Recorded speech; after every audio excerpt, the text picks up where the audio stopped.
Good evening, guys. Mi ò ní stamina púpọ̀ o.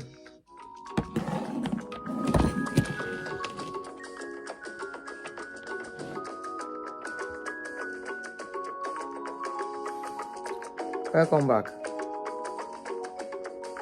Mi ì fẹ́ jáde mọ́ tẹ́lẹ̀, but I was mentioned in that video. Mo ti kọ́kọ́ wò pé kò necessary, but I was mentioned in the video. Good evening, guys. Welcome, everyone. Aladadi freestyle. Kí ló kó torí ẹ̀ mo ṣe máa ń prefer àti lójú ọ̀rẹ́ fún if you play kíní. Ilé ìmọ̀ máa stop in between.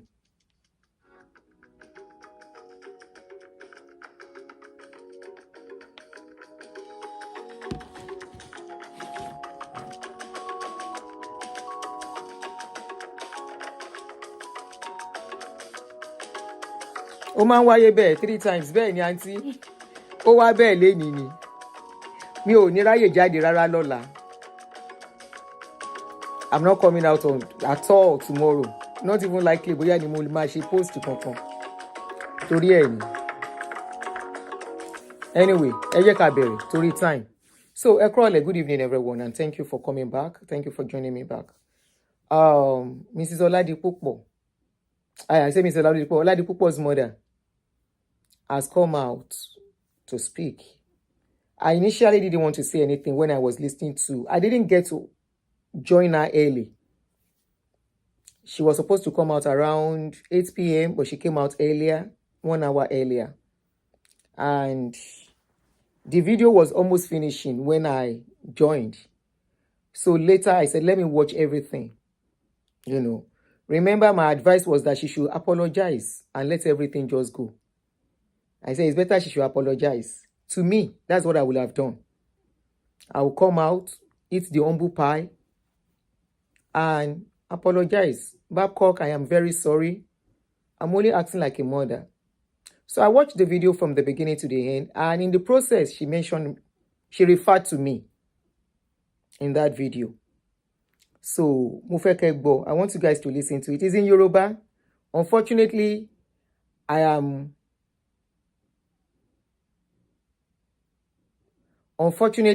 very I'm not that strong to start interpreting, so you can just try and follow. She was mixing it with Yoruba and English. Like we said, the boy has been found, which is the best part of the story anyway. To me, the most important. Every other thing, probably lessons to learn, which I think we have actually done. But because in this particular video, she referred to me in that video. That's why I said, okay, since you have referred to me, maybe you misunderstood my intentions. Then I might come out and explain better for her to understand. So let's go. So if you don't understand Yoruba, I don't think if there is interpreter on translator on YouTube. I think Facebook has translator, so you can turn on your translator. I'm streaming on both Facebook and YouTube.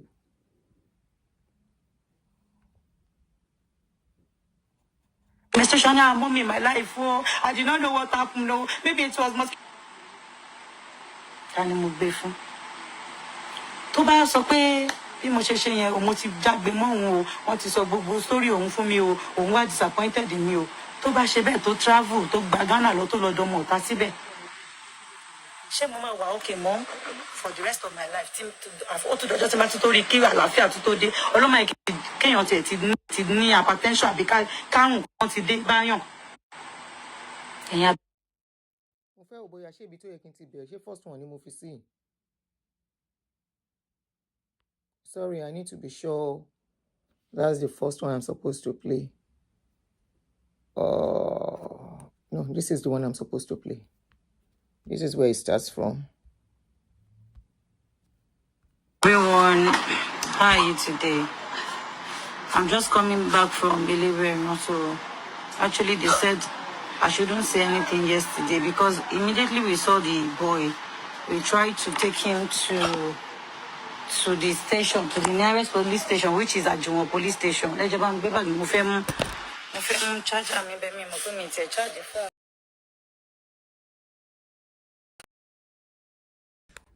Ẹ má bínú. Sorry. So immediately we saw him yesterday. We tried to take him to what's it called? Ajuma police station. But on our way, I called the police in charge that was put in charge of the case. I called him and said, they brought my son home. That what should I do? That we are on our way to the nearest police station. So he said, no, that I should go back home and I shouldn't say anything yet until I get to Elewe this morning, because the case has been transferred to Elewe. So everybody expected me to come live that yesterday to explain what happened, but because I'm èèyàn wà tensed gan, wọ́n dẹ̀ fẹ́ gbọ́ nǹkan tó ṣẹlẹ̀, so that kò ní dàbí pé bóyá mo kàn fà wọ́n sí suspense. Ẹ má bínú, ẹ deserve láti mọ nǹkan tó ṣẹlẹ̀, because gbogbo yín lẹ dìde fún mi, mo dẹ̀ understand, mo dẹ̀ dúpẹ́ lọ́wọ́ yín gan. Ẹ jẹ́ kí kọ́kọ́ dúpẹ́ lọ́wọ́ àwọn èèyàn tó dúró fún mi. Mo lè má lè dárúkọ ẹ̀yin o, but ẹ ní bínú sí mi. Mo dẹ̀ máa correct àwọn mistakes kan tí mo ṣe nígbà tí mo ń ṣe àwọn videos yẹn, which is first of all, I would like to thank the Ogun State Governor Dapo Abiodun. I would like to thank ACP Olufemi Awoyale. I would like to thank the former DIG. Màá ní kó bá mi mú káàdì wọn wá nínú mọ́tò, mo ti gbàgbé. Àwọn gógó ni first person tó kọ́kọ́ dìde fún mi tí mo lọ bá nílé wọn, tí wọ́n kọ́kọ́ fún mi ní lẹ́tà àti káàdì wọn wípé kí n mú lọ sí Ṣàgámù lórí ọ̀rọ̀ yẹn pé kán sọ di missing person, kán lè bá mi rí ọmọ mi. Gbogbo ẹ̀yin abiyamọ tẹ́ dìde fún mi, mo dúpẹ́ lọ́wọ́ yín gan. I would like to thank Ọ̀túnba Samuel Adegboye. I would like to thank Mr. Dele Shitu, Prince Badebo. Prince Badebo. Orí ìkúnlẹ̀ ni mo wà, mo ń dúpẹ́ lọ́wọ́ yín o. Ẹ ṣé gan ni. Mo wá fẹ́ dúpẹ́ lọ́wọ́ ọkọ mi pé ó ṣe tó dúró tì mí throughout this search. Àtàwọn family ọkọ mi, àtàwọn family Ladi, everybody, gbogbo Nàìjíríà lápapọ̀, mo dúpẹ́ lọ́wọ́ yín. Ṣé wá rí àwọn family Fìjàbí, wọ́n bínú sí mi pé mo sọ pé mi ò léèyàn, pé mi ọmọlé ọba tó ń jẹ Olúbàdàn, tí mo wá sọ lórí social media pé mi ò léèyàn. Mo léèyàn, mo mọ̀ pé mo léèyàn. Ṣùgbọ́n nígbà míì, ṣe bá má sọ pé ká rẹra wálẹ̀, k'Ọlọ́run lè gbé wa ga ni. Ṣé rí gbogbo àwọn explanation yìí mi ò ní ìdí ẹ̀ o, but ọmọ ẹni. And you don't know how to use the translator. I will try and summarize what she's saying later, okay? Just let's finish hearing it. I don't have stamina to start going back and forth, stopping and talking. No, I don't have that energy for now. All I want to do is to just sleep and sleep and sleep.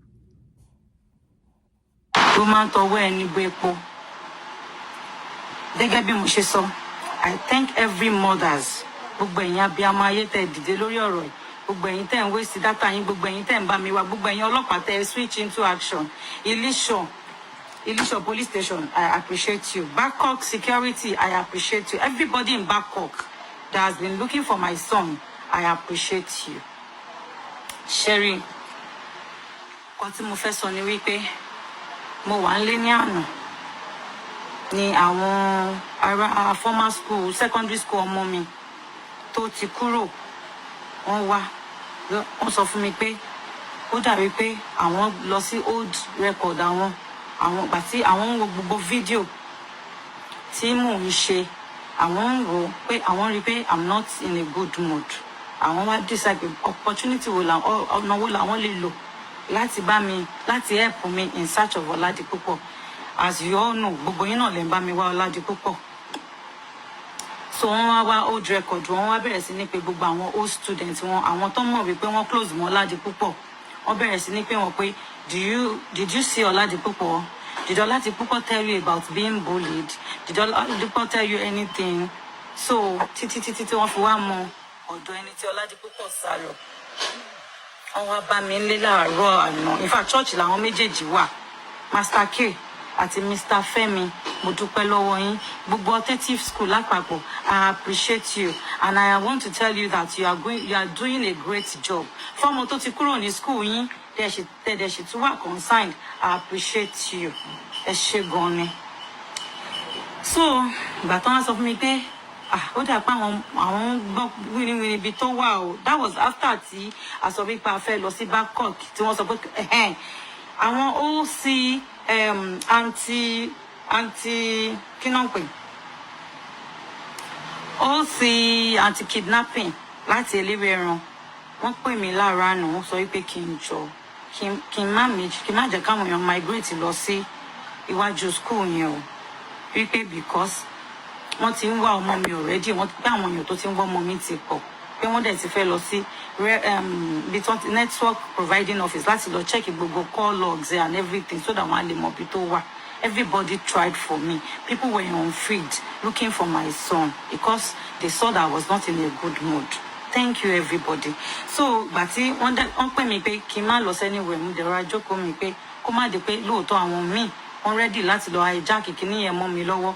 If you all can remember, I said that I am begging Babcock in none of my videos. Some people were saying, le faraya ni, ṣọmọ kọ́ là ń sọ yìí ni, kò mà kí n ṣe pencil. But I told you people, Mojamosa, la ma kí n kọjú lójú ogun. You fight to live another day. Ni mo ṣe ń bẹ̀ wọ́n pé Babcock, I am only begging you. I am only begging you. Help me to look for my son. And then abiyamọ, ẹ bá mi rò dáadáa. Did I do anything bad by calling out a private school that I enrolled my son? I'm a public school. So that I don't want that. Ṣebí National Open University ni mo lọ. Ṣebí LASU ni mo ti ṣe project mi.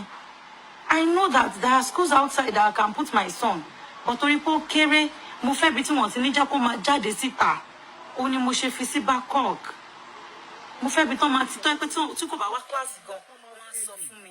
Torí pé ṣe rí ní adolescent stage yẹn, táwọn bá ti ń 13 or 12, 13 upward, wọ́n máa fẹ́ ya nǹkan míì. Àwa òbí la ò ní gbà fún wọn. Madam, because you mentioned me in that your video, I'm going to correct an impression. No one blame you for coming out. Number one. Number two, we said you did not come out on time. If the story was true initially, you said the last time you spoke to your son was 27th of April. And you were just talking about on 2nd of May. So we're wondering, why did you allow it wait for so long? But in the process, something has happened to this child. Of course, the story was different from what we thought we knew, what you brought out. So no one blamed you for coming out. And like you said, when children get to a certain age, not all children, some of them, they start misbehaving for real, through either peer pressure or through something going on with them by themselves. Ẹ bá mi wá òbí tọmọ ẹ ti kọjá 20 tó ti kọjá 30 tí kò ní rí nǹkan kan sọ. O ò lè bímọ 4 àbọmọ 2 kó má rí kankan tó máa kò sí bó ṣe lè ṣe. Ọlọ́run ló ń bá wa tọ́mọ àlè dọ́mọ tọ́. There is no way you can be perfect. Tẹ́ pé ọjọ́ mi ọmọ ò ní wá nǹkan tó máa ṣe tẹ́ pé ó máa dàbí pé ìtìjú leléyìí o. And Oladipupo, when he came back, we made a video of the woman that brought him and what he said, what she said. My friend that made the video has not sent the video to me, so I will not. I can't upload it now. But after the live, I might upload it. She understand. So she said that I am too harsh. That was what she said. That nígbà tó mọ mi tí ń bá mi sọ àwọn ọ̀rọ̀ kọ̀ọ̀kan ló yẹ kí n ti gbọ́, ló yẹ kí n ti sọ fún pé kó bá òun mú ọmọ mi kúrò nínú yàrá tó wà yẹn. Gẹ́gẹ́ báwọn bá kọ̀ ṣe sọ fún mi lọ́jọ́ sí wọ́n ní pé àwọn ọmọ yìí wọ́n ní pé mental health wọ́n yàtọ̀ sáwà àwa àtìyá wọn. Pé mental health wọn ó yàtọ̀, pé ó lè pariwo mọ́mọ́ mi kò lọ sásì kọ́nà kó ní ó ti deal pẹ̀lú mental health òun ni. So ìgbà tó Oladipupo dé tá a béèrè lọ́wọ́ ẹ̀ pé kí ló ṣe, ó ní wípé òun àti Tóbi ń jà, wípé òun àti Tóbi máa ń jà ní gbogbogbà, pé Tóbi kanra, ó lè sọ pé don't on that light o, don't close that door o, don't ṣe kinní kan o, wípé so this question is to Babcock. From what she's saying here now, she's still establishing the fact of bullying. That particular Toby that Babcock said was reporting Oladipupo to her was bullying her son in that school. That the boy is 2 years older than the son. Remember, the boy is 15. Toby is 17, according to her when she was narrating this story. Now, Babcock, she's still insisting on the issue of bullying. That her son was being bullied in Babcock. Babcock needs to address this and establish and clear that area. Remember, I said she has a right to say her own side of the story, just as Babcock has spoken. Now she's still insisting on bullying on her son in Babcock. Òun àti Tóbi ní kóun ò clean for 3 weeks. Kóun wá ní pé ṣe borí kóun ò wá sí yàrá. Ike torí pé òun àti Tóbi máa ní issue bunkmate ìdẹ̀jọ́ ni wọ́n. Ládi ń gbé lókè, Tóbi ń sùn nísàlẹ̀. So tó ló máa jọ ní issue. Ládi ní láti kúrò nínú yàrá ẹ̀. Ó lọ ń sùn yàrá kẹta sí yàrá títí mu. So he has been sleeping in other room. Ní kò ṣe sign in sínú yàrá títí ẹ̀ pé bẹ́ẹ̀ lòun ń sùn since April 13. So àwọn tó wá ní other room ìgbà tó máa padà tó ṣe jambu tán tó wá tí mo gbé lọ lọ́jọ́ Sunday yẹn ìgbà tó máa fi dé àwọn tó wà lọ́dà room yẹn wọn ò tí ì dé yàrá yẹn wà ní títì pa. So yàrá àwọn kinní náà ló máa padà dé sí. Ìjọ́ tó fẹ́ padà dé síbẹ̀ òun náà ni Tóbi tún bẹ̀rẹ̀ sí ní bàjà. Ó wá ní àwọn ọmọ méjì tó kù nínú yàrá yẹn wọ́n di òun lọ́wọ́ mú fún Tóbi láti máa nù ún. Even mo rí àpá tó wọ́n já ní èékánná lọ́wọ́ méjì tí èékánná wà lára ẹ̀ mo rí níbẹ̀. And witness irú nǹkan yẹn láti ìgbà tó ti kéré títí dàgbà. He has always been to private schools. So kíní yẹn fún níbi bully attack ló wá gbé báàgì ó wá ń wọ́ndà káàkiri gbogbo new school tó fi wá padà jáde síta. Ìta shop ìta kiri káàkiri ẹ. Remember, what Babcock said was that, so that I wouldn't look like I'm saying something out of what they said. What they established, she's establishing that it was because they were bullying her son.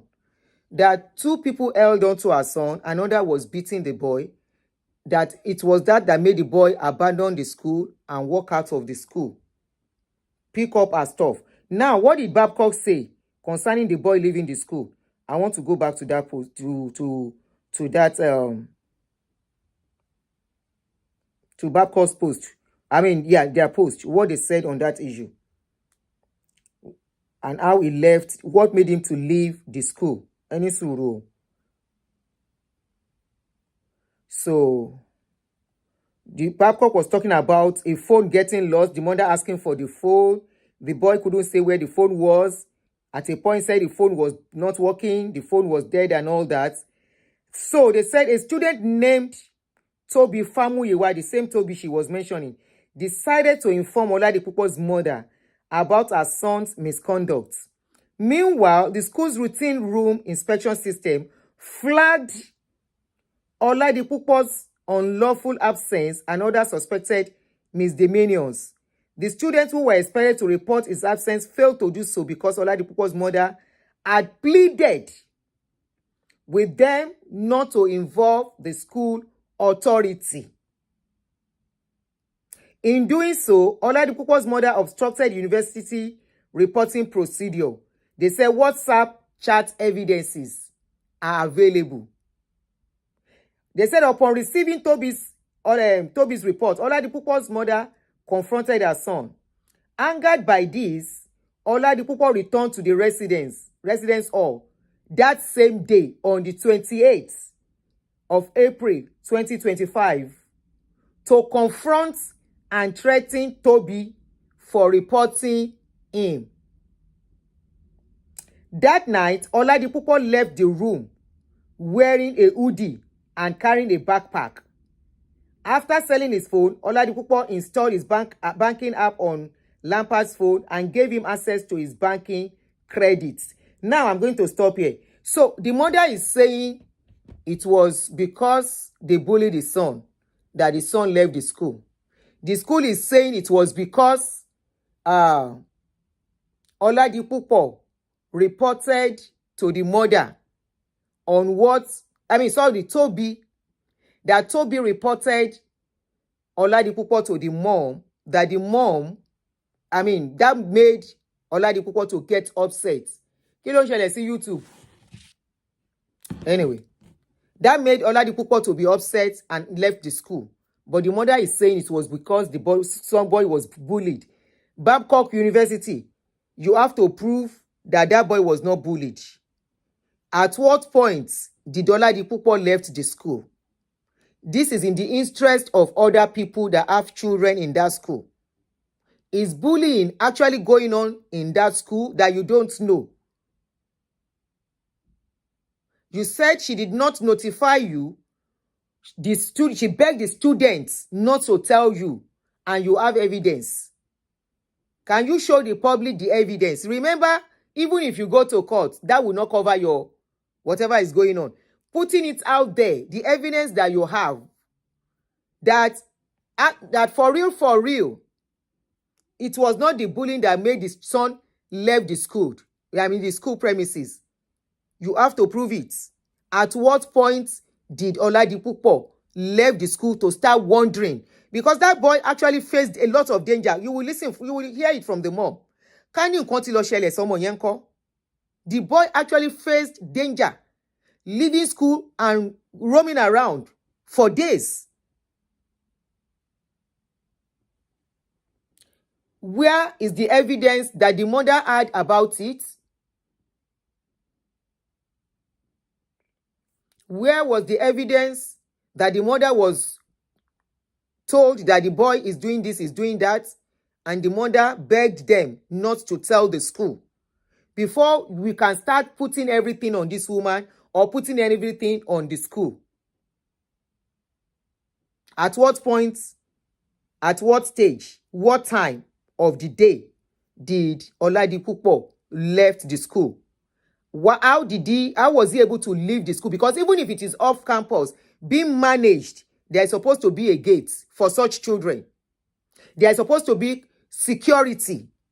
Let's even assume it is off campus. I don't think any parents will want to put a 15-year-old child in a place that does not have security. At what point did Oladipupo leave the school? We need to know. She said it was bullying that made the son leave the school. Babcock, what is really going on? We are looking out for other children in that school. We have families there. In Titi Kirilomo mission for 2 days. Only school, only motor staff bus, koto unri, ton lo se ko lo tele de ibafo. Only baton. She said the boy slept on the streets for 2 days. That the boy saw a staff bus. It was that staff bus that she followed. Which staff bus? Is it Babcock staff bus? Or which staff bus? And that Babcock staff bus could not ask him. Because, of course, somebody that has been on the street for 2 days will look somehow. The person will look unkempt. The person will look dirty. The person will not look the same.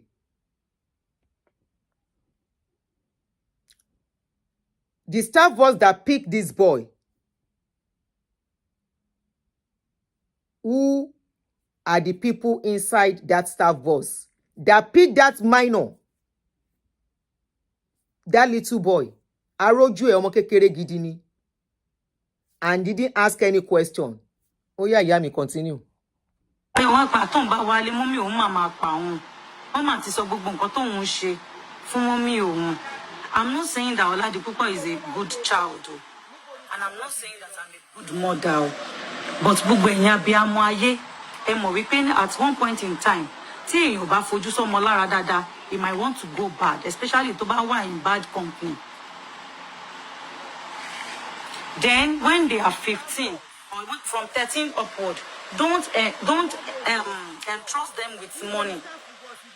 If they are in school, I will be pointing some things. I will be mo ti ṣe àṣìṣe mi ní gbogbo fault yẹn wà lọ́wọ́ mi o. Àwọn bí tí mo ti ṣàṣìṣe pé he is just 15. I'm supposed to get him a guardian in school to be giving him money. Pé ẹ bá mi iye báyìí ní kẹ́ gbà ẹ má bá mi Oladipupo o. Ẹ má jẹ́ kó náwó ànápọ̀ ara o. But torí pé à ń kó gbogbo owó yẹn fún, he might just decide to spend the whole money the same day. I'm not saying that my son is perfect, but remember this: taking a child to a private school means that you entrusted the school. I'm not going to be mentioning any school name throughout this my video. I'm not going to be mentioning name. Enroll ọmọ mi ní school. They saw your son, a minor, Yami. That boy is saying, don't take me home. My mother will finish me. So at that point, where did they drop that boy? It's very necessary. Níbo náà já sí, níbo náà gbé lọ sí. Níbo náà gbé lọ. Tedenwa. So all the while that you were looking for him, the staff people who picked him did not mention anything. They are to be held responsible too. They are to face punishments too. Wípé, I want to believe you are talking about Babcock Staff School. Wọ́n gbé ọmọ, one of the students. They can't take him back to the school. A boy that has been on the street for 2 days. Níbo náà já ọmọ yẹn sí, not considering his safety. Ọkàn mi gbọ́dọ̀ lè máa balẹ̀. Àwọn ẹ̀kọ́ tèmi ò lè kọ́ gẹ́gẹ́ bí abiyamọ. Ó yẹ kẹ́mi yín náà lè bá mi kọ́. Ó yẹ kí discipline wà kẹ́ lè bá mi kọ́. Ṣé bí secondary school tó lọ tí ò lọ mọ́? Mistake ni yẹn o, darling sister. Big mistake.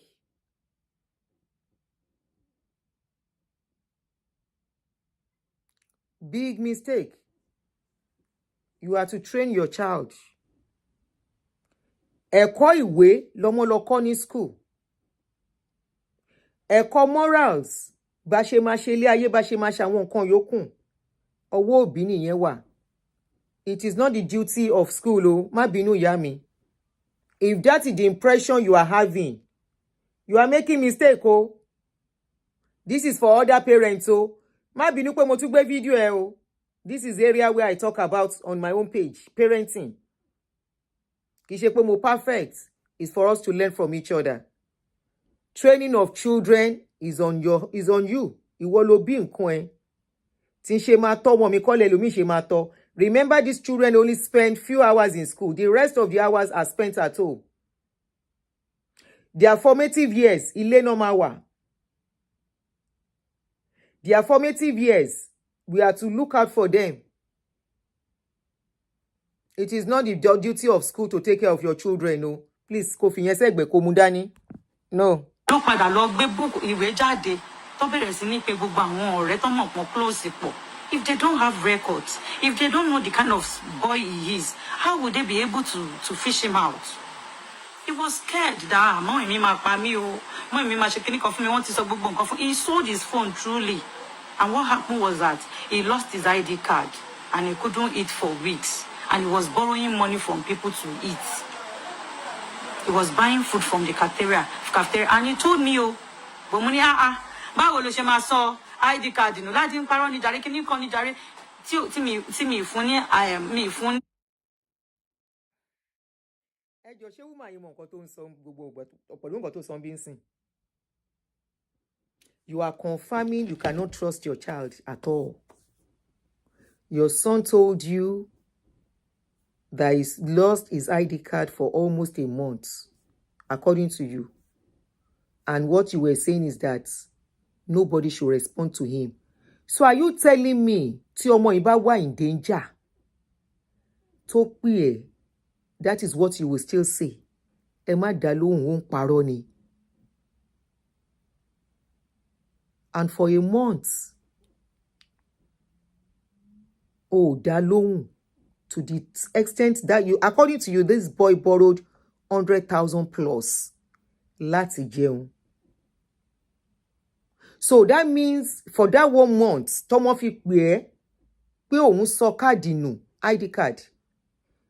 Ó gbéra, kó lọ síbẹ̀, kó lọ wò ó.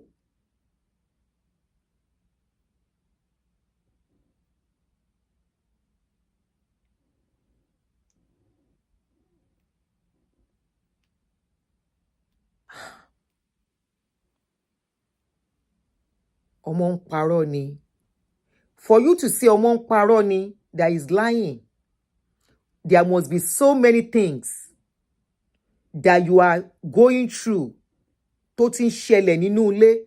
Forget the school tí ọmọ yẹn lọ. That those school, they know the kind of child he is. That's why they stood up. You yourself, lè fọwọ́ gbáyà lọ títí fọ́mọ yẹn. To some extent. Ṣé bọ́mọ ẹni? Ó mì wípé there are deeper things that the public does not even know from what you have said. Deeper things. Babcock University, ẹ̀yin dà. They said staff boss. Was it your staff boss, no fi gbé ọmọ, that they used in carrying that boy on the streets when he was supposed to be in the school? Babcock University, you are saying you are interested in your reputation and integrity of your school. Was it your staff boss, no fi gbé ọmọ? Àbí another staff boss? A boy that was on the street for 2 days. Ní ayé tí ìlú le. For 2 good days. And staff boss, which staff boss carried this boy? And the staff boss did not deem it fit to take him back to school. At what point, which spot did the staff boss pick this boy? Where did they drop the boy? This is necessary for the public to know. Babcock. Issue of bullies, yeah? Issue of... We are not sure the staff boss is still talking about. I still say that. So I'm going to leave it in quotes. Staff boss, which staff boss? Which spot did the staff boss pick the boy? Where did the staff boy drop the boy? Attention. Ṣé ti understand nǹkan tí mò ń sọ? Mi fún attention tó tó as a mother nígbà tó ti sọ fún mi pé òun lose the ID card there. I was not like, you must search for it. You must search for it for weeks. His father now told him that go to the what's the office where you are supposed to get your ID card and tell them that you need an account to pay the 50,000 naira for you to collect. We have all the evidences on our phone where the what's it called? The office where you're supposed to collect your card, and tell them to give you an account number so that I can send the money into the account straight, because I'm not going to be giving you cash. Come on, the phone paro to fair figure 50,000 to fair no Jenny. I'm try láti cover àwọn ọmọ yẹn. Yes, my shema, God bless you. I mean just to God bless you. I appreciate you, ma. So, owó tó yá is 100,000 and 3,000 from another person, which I am going to pay back if the boy can produce his account number. And kituni not to so. Like I said, I'm sorry, I saw your comment. You know everything calling your market in your convention concerning the ID card. Sorry. Somebody said, you said in one of your videos that they took his ID card and now you said he lost it. Ah.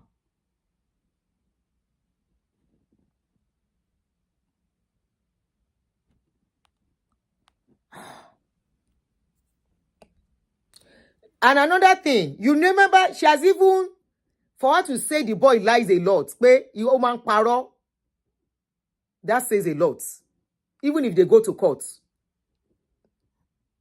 Because I think Moboya, the thing is going to land in court as it is. I told her, I said, come out and apologize to these people. Instead of that, she's saying all this story. That the ID card got lost and she refused to respond to the boy because the boy can lie a lot. And for almost a month, Oladipupo said he lost the ID card. Somebody said they took it. Anyway, we don't know which one is true. Some of the videos, I didn't download the initial video. So I can't, though I can find it if I want to. I'm not going to be mentioning names, like the name of the school I am talking about. Gbogbo yín lẹ mọ̀ pé àgbo ni mò ń tà, àwọn iṣẹ́ tí mò ń tà rè. I'm an herbalist. Herbalist mo mean ni pé ewé àti egbò, ẹ bá mi gbé àgbo rè. Ewé àti egbò ni mò ń tà. Herbalist ò mean ni babaláwo. I'm not saying that babaláwo ni mí o. I'm not a witch or native doctor. I sell herbs. You can go to my page on TikTok or Instagram at honeypop2020. Now I am responsible for anybody buying products. So let's go to the next one.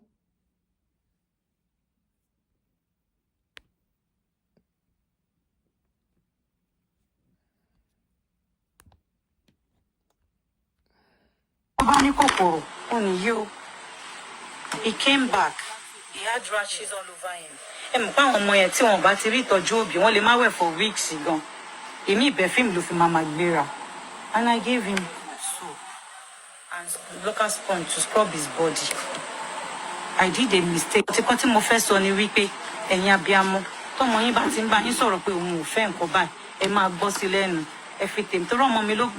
Ọlọ́run má jẹ́ kó mọ wá kó wá sí wàhálà, kó wá sí shame tó yẹ pé ẹni tí kò yẹ kó wẹnu sí ẹ lára gan máa wẹnu sí ẹ lára. Ẹni tó ti ń bínú sí ẹ ti pẹ́ gan máa rí opportunity àti sọ tẹnu ẹ̀. Àánú ọmọ ó sọnù, a rí kò tí ì pé 24 hours. Èèyàn kan tó jábí amọ́ tó lọ́mọ títí ẹ̀ ó sáré open Facebook nítorí monetization ó bẹ̀rẹ̀ sí ní ṣe live video. Ibi tó ti ṣe mistake nìyẹn. Ibi tó ti ṣe error lélẹ́yìí. Ṣe live video torí monetization. For your information, that Facebook mi ò gbowó lórí ẹ̀ mọ́ tó bá fẹ́ gbọ́. You know why we did the show and why we were posting? Because we saw loopholes in your story. We saw things were not adding up and we want to hold Babcock responsible. Ṣe bínú pé a share video ẹ̀ fún wọn. At least some of your friends came to my page. Èmi ló ń bá wí. Èmi náà mọ̀ pé èmi ló ń bá wí. Some of your friends came to my page to say, ẹ ṣé gan ma, thank you for sharing. This means a lot to us. Ṣe bínú nígbà yẹn kó bú mi. Wípé mo ṣe bẹ́ẹ̀ share video ìgbà tó ń sunkún tó ló ń wá ọmọ ẹ̀. Ṣe sọ̀rọ̀.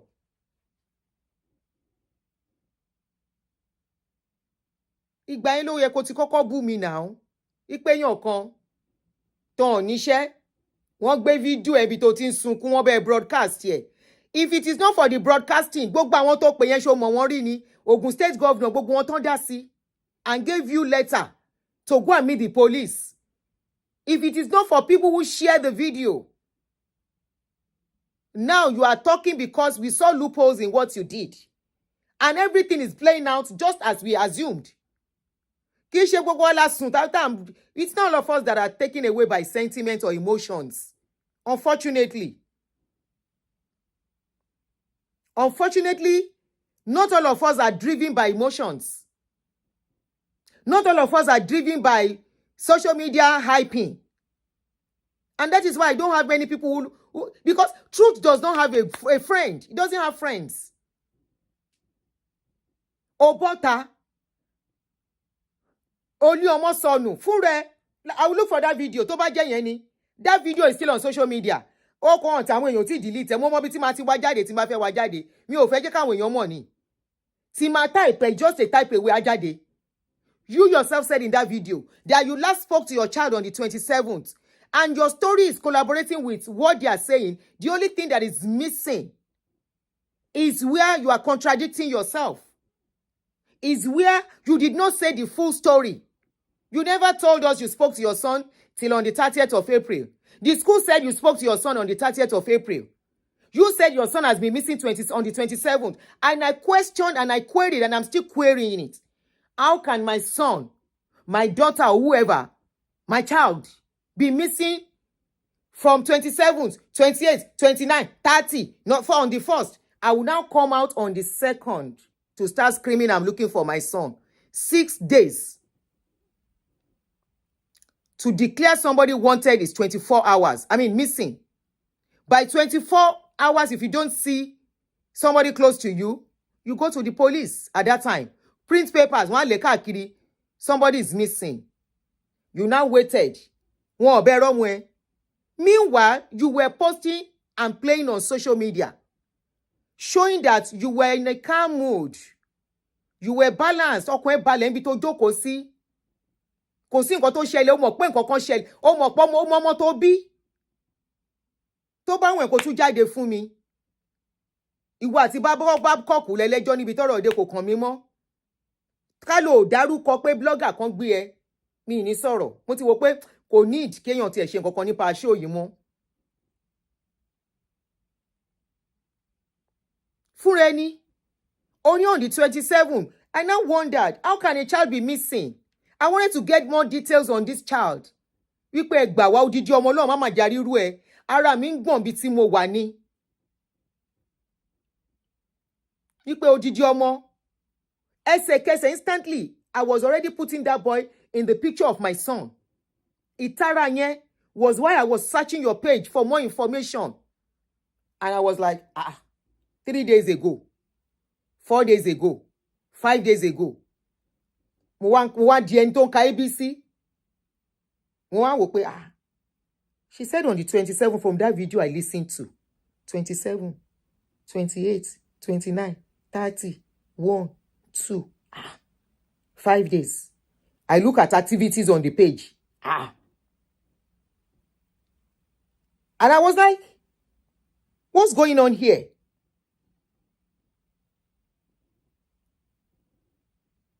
What's going on here? And I became confused. That who waits till about 5-6 days before you come out to say your son is missing? Especially considering what is going on in Nigeria. Now you say one woman, I'm the one. I was the one that raised concern and questions on your story. That this story is not hard enough. Something is not right somewhere. At the end of the day, Kilari. And I was seeing people's comments. I was like, don't curse people. This is not about your son alone. This is about their children too. This is about their children that probably something is going on in Babcock that Babcock needs to wake up to. Asha Mokoton in PTA. PTA, Parents Teacher Association. The parents will play their role. The teachers are playing their role to give the children balancing in education and the home front. That is the essence of PTA. And where some things are missing, everybody comes out to talk.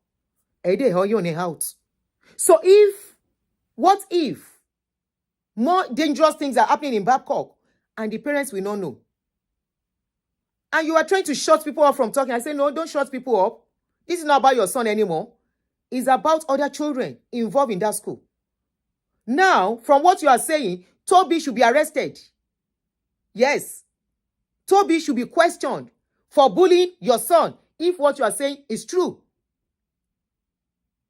Toby should be questioned for bullying your son. You said Toby was bullying your son. Your son did not sleep in his room. The room you paid for 2 weeks. Shoma Aniki Toby lost scot-free is to be punished, to serve as deterrent for other children that want to do the same thing to weak children in the society or among them.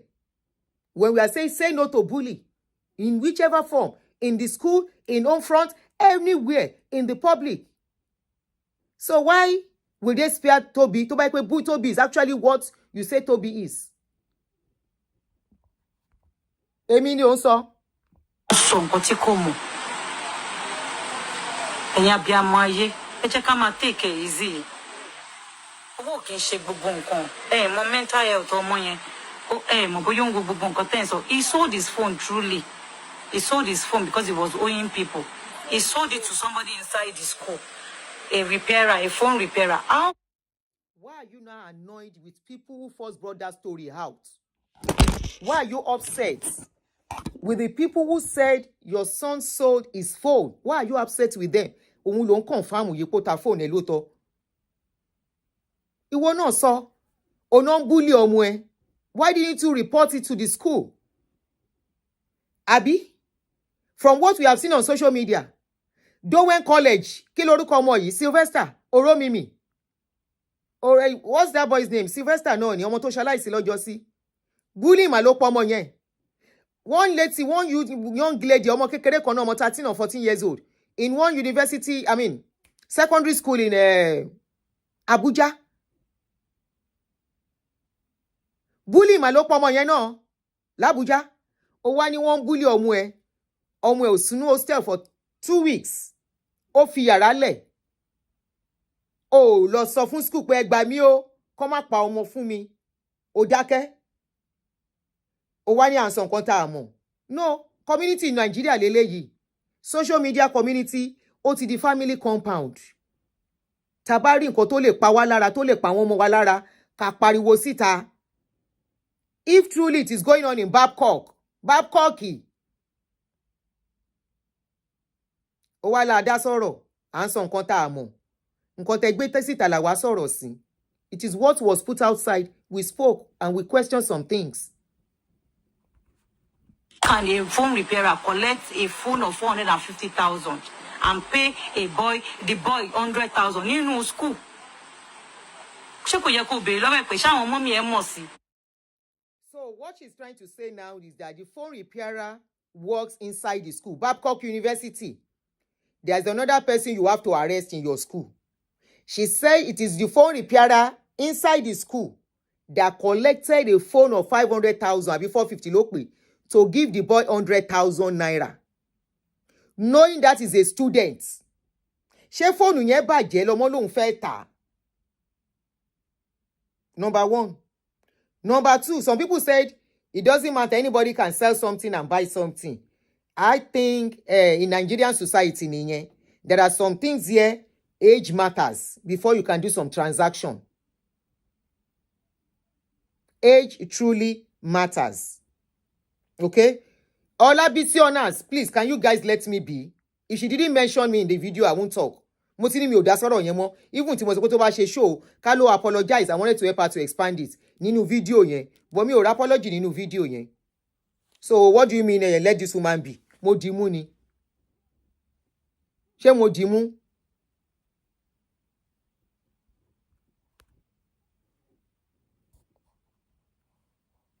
Oya dá number wọn jẹ́ kí n bá wọn sọ̀rọ̀. These boys, they might want to go wayward. But awala anigba. Ìdí tí mi ṣe fẹ́ kó go wayward náà nìyẹn tí mo fi lọ fi sí private university. Ipe kí wọ́n bá mi mọ́ mi, kó bá mi tún tọ́. Àwọn ẹ̀kọ́ tèmi ò fún láti ilé, ó máa lè bá mi fún. Mi pay. Èmi gan níbi tí mo kù sí. I'm not saying that I am 100% complete. I am not. I am a mother. I did all the videos I did out of pé mò ń jẹ ìrora ìyá. Kò sí obìnrin tó bí ọmọ tó máa ní pé ìkan nínú àwọn ọmọ yẹn ò ní fẹ́ máa ṣó òun ní pẹ́pẹ́. Àdúrà, ìfẹ́, ìfọwọ́sowọ́pọ̀ wà àti bàbá ẹ̀ lè máa jọ fi yọ kúrò nínú ogun. Information kan, good.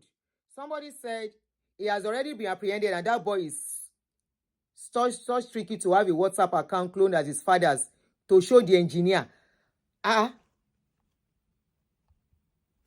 Fatope Oluwatosin, are you saying the guy cloned his father's WhatsApp? How? He lied and deceived him. The phone. I'm not getting this.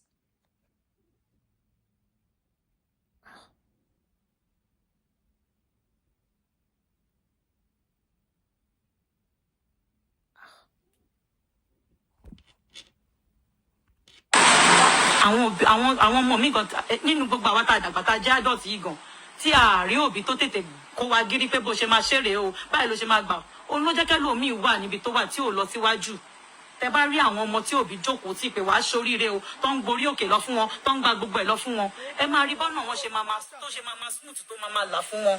Mo rántí ìyá Ṣókótó. Ó yá máa sọ̀rọ̀ ẹ lọ. Ó jẹ́ ìyá Ṣókótó máa sọ fún mi pé Oyinda gbàdúrà kan bàbá gbàdúrà tó bá yẹ pé mo gbàdúrà nígbà yẹn tí ìyá Ṣókótó ń sọ fún mi pé ẹ gbàdúrà tó bá bá jí wá 5 a.m. ká lọ CAC tó bá bá sọ fún wa pé ẹ gbàdúrà kẹ bàbá gbàdúrà bóyá gbogbo calamity tó ṣe mí láti kékeré mi yìí bóyá kò ní ṣẹlẹ̀ sí mi. I put that son in that school so that they can help me train him more. But he didn't get all the attention he needed. Like I said, I'm not going to mention the name of any school. sórí orí òkè tó sọ yẹn pásítọ̀ àfiẹ́yẹ ṣége oúnjẹ tó bá wọn kò gbọ́ nǹkan tí mò ń sọ tó bá wọn kò má gbọ́. Orí òkè tó ń sọ yẹn owó tó wà lọ́wọ́ ẹ expand your business kó lè rówó fi tọ́jú àwọn ọmọ ẹ kó lè gbé wọn débi tẹ́rù ò ti ní bá wọn. Tó bá jẹ́ kí pásítọ̀ kan tàn ẹ́ pé ogun kankan ni ogun kankan ò ṣe ọmú ẹ. Emotional issues àti bóyá indulgence emotional issues indulgence pé anything tọ́mọ bá fẹ́ ká ṣe fún anything tọ́mọ bá fẹ́ ó di dandan then emotional issues. But wípé orí òkè kan wà níbì kan pastors kan say pay so that I will not pray. That is a lie. You know why? Those pastors you are going to meet wọ́n di nǹkan tó ń bá wọn fínra lẹ́yìn abí aṣọ ó kọjá ti tiẹ̀. Ṣé o ń gbọ́ tó bá ń wò mí because mo mọ̀ kó wọ́n máa wò mí. What you are going through nǹkan tó sọ pé ọmọ ẹ ṣe ó kọjá nǹkan tí ọmọ pásítọ̀ mi ṣe tó le tí àdúrà ò bá wọn change ẹ̀. If a child start doing some things, emotional issues, not from home, too much love, tá máa fún ìdọ́jú wọn, peer pressure. Ṣé o ń gbọ́? Those are the things you are supposed to tackle. To now think somebody is going to pray for you. You will carry your son to orí òkè. I know somebody. Owó tí wọ́n ná lórí pé ìgbà ọmọ ń ṣe kíní kan mi ò ní sọ was almost 70 million. Up till now, that problem remains. Ìgbà tá à ń sọ̀rọ̀ ni mo sọ fún wọn. Like I said, I'm not perfect. Mi dẹ̀ ní mi. Oníkálukú àbí tiẹ̀ lára ni gbogbo wa. Oníkálukú ó yàtọ̀ síra wọn ni. Ká má rí àdọ̀tán, nǹkan tó máa mú wa sọmọ nù ká má rí. Nǹkan tó máa mú wa la wa lórí ọmọ kó já sásán ká má rí. Kò sọmọ tó perfect. Face the truth. Face the reality. To now think a pastor change your way ẹ̀yẹn owó tí wọ́n bá tó manage Ọlọ́run má jẹ́ kán bẹ́ẹ̀ ṣe sí kọ́bọ̀kọ́bọ̀. If that is the path you want to go through, ìwọ ló bí nǹkan ẹ. If you believe in the power of prayer, káwá sọ pé ó tiẹ̀ wá jẹ́ bẹ́ẹ̀ that you believe in the power of prayer, já sí òwò ọmọlúwàbí tán fi bí ẹ. Ọyàn tọmọ yẹn mu àti ikùn tó fi gbé jáde kó fi ṣàdúrà fọmọ ẹ. Kó wá ṣe ẹ̀tọ́. Jẹ́ kọ́mọ yẹn wà lákàtà ẹ. But to say you are taking that boy to a pastor, má jẹ́ kán lọ fi nǹkan sórí ọmọ ẹ ní ayé tí Nàìjíríà ti dàdàkúdà. Táwọn pastor náà tó jẹ́ pé kò sí nǹkan tán lè fi wówó, tó bá jẹ́ kán lọ tẹ ọwọ́ sórí ọmọ ẹ. Ìwọ̀nba tó kùn kán má bẹ sọ di nǹkan míì. Ìwọ ló bí nǹkan ẹ. Ṣé pastor ló bẹ ẹbí? Is it pastor that gave birth to your child? That you think a pastor's prayer is what will work on your child? Tó bá rò pé àwọn kan àdúrà kan ló gbé wọn débi kan, that's a lie. Their parents must have done some things and they too must have at a point sit up tight. A rí àìmọye ọmọ tó yàyàkuyà tó bá di èjì kan fún rẹ̀ ló máa dìde pé kí ni life wo lòun live tó máa táyé ẹ̀ ṣe. Adẹ̀rí mi tó jẹ́ wípé bó ṣe máa bá kú nìyẹn. Kì í ṣe pé because the parent didn't try. The parent tried. The child just decided to work on that journey. How about adults? Tomade stage kan ní life. And start making wrong decisions about their life. Tafi ruin. Are we going to now blame it on the parents? Of course, this is a minor. Every responsibility, every mistake will go back to the parents on this particular your child that is still a minor. Ṣebí tí má dárúkọ yín lẹ máa lẹ sùn mi ò dárúkọ yín. Ẹ̀yin òbí ẹ máa pọmọ yín lóòrèkóòrè. Tó bá jẹ́ pé mi ò pọ̀ Oladipupo. Tó bá jẹ́ pé mi ò ń ṣòbí tó máa ń pọmọ mi bóyá every day, every 2 days. Báwo ni mo ṣe fẹ́ mọ àwọn nǹkan tó ń go through?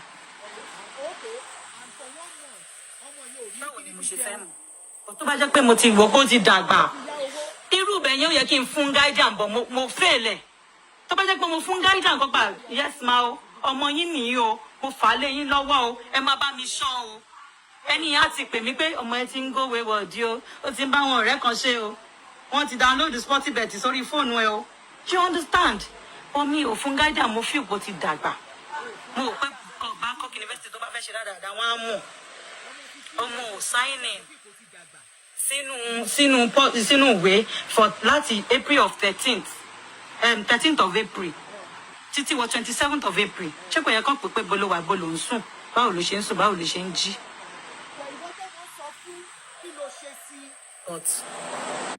Ìwọ tí ọmọ sọ fún, let me tell you, I don't know if your child has never been in boarding. My children went to boarding school. Àwọn ọmọ ní boarding, sometimes wọ́n ti ṣe light out. A child will sneak out to go and sleep in another room. Ọ̀dọ̀ rẹ̀. But your child told you that he was being bullied. You want to transfer it to the school. And you know the kind of child you have. Ìwọ go sọ̀rọ̀ mọ́ yìí gan ní dáadáa now. Showing pé lapses wà. There are lapses right from the home. You said you failed this boy. You thought he was matured enough. He can handle stuff. You left him on his own. And this boy was reporting to you, telling you what he was going through. Did you take responsibility to go and to the school, to go and tell the school what your son is going through? Did you attend? Who tells?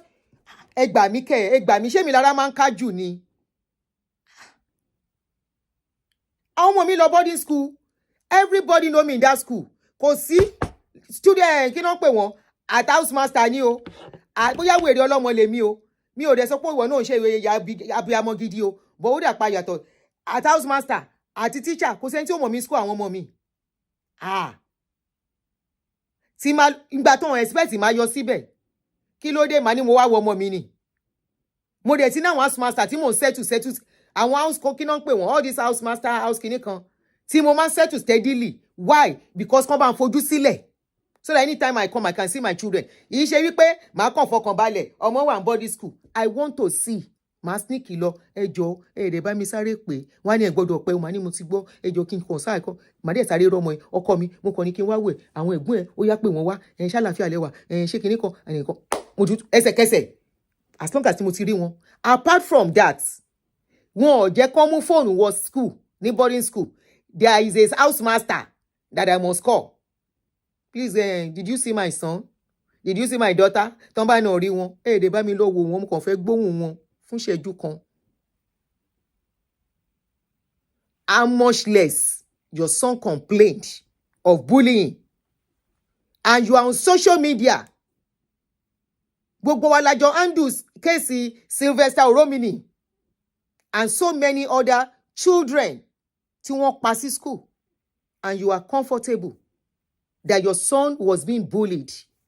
Now, yes, Babcock have their own, they have their own faults. But how will Babcock know what is going on in the school if it was not reported? The student has the right to report. The parents have the right to report. Your son was telling you, did you at any point, or you got too busy, you forgot to carry your phone and go and visit the boy?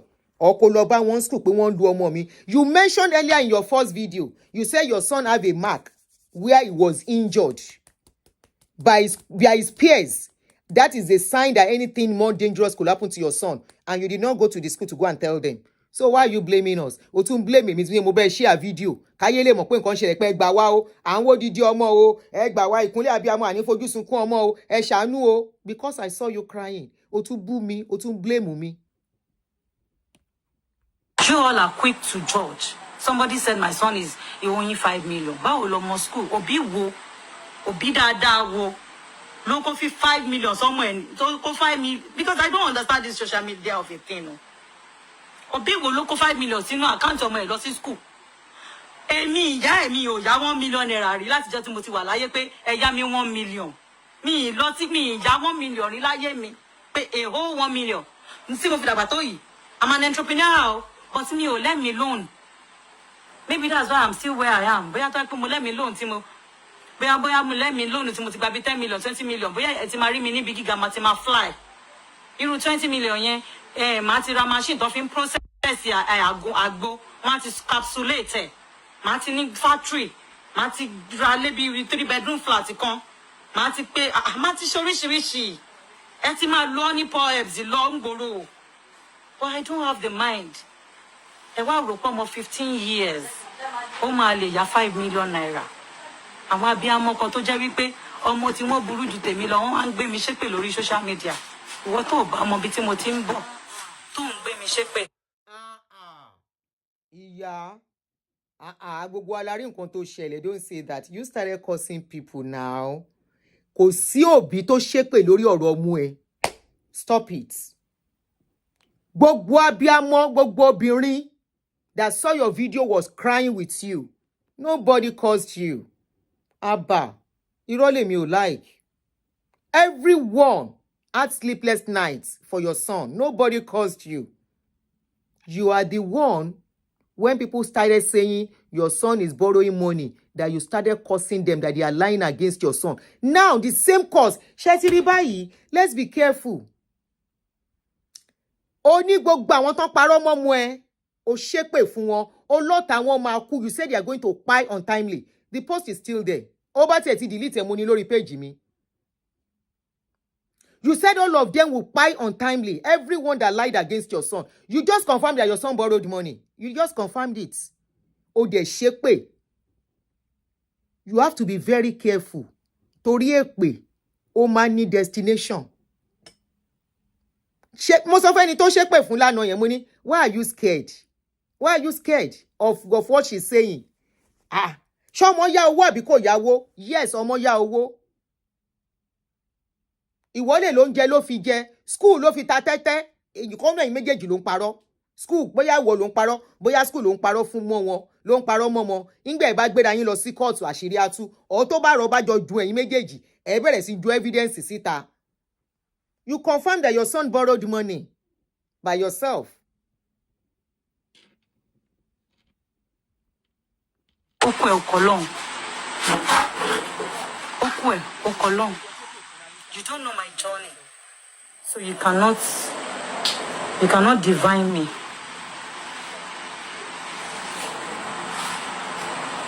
You cannot define me. As a mother, learn to listen to your children. When they tell you they don't want something, àwọn ọmọ ọ̀sìn fùlùfùlù náà ń jẹ. Wọ́n jíngìrì bíi tiwa ńgbà táwa kéré.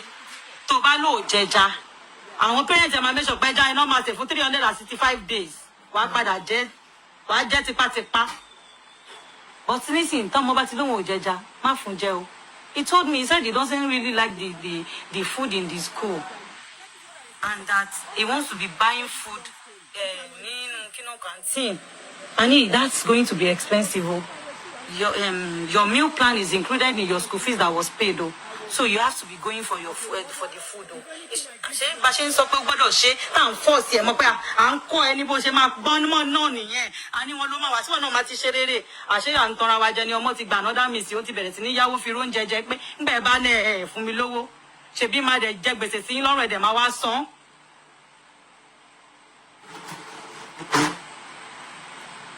I'm sorry if I have wronged you in any way. If I have done anything wrong. If you all can remember, I was saying that eba mi bẹ̀ wọ́n o. Mi lágbára láti bá anybody jà o. I wasn't even ready to say anything like kí n bà wọ́n jẹ́. Nǹkan tí mo rí ni mo sọ. Lampard download ọmọ mi sórí phone. Ẹ̀yin abiyamọ yẹ ẹ máa rò. Ẹ bá mi sọ. Ẹ jẹ́ ká ṣe arithmetic yẹn. Òun wọ́n mọ. Ó wá réyàn kan tó ní pé àti sim card ọmọ ẹ o, àti online app ẹ o, àti email àti password orí fóònù òun ló wà.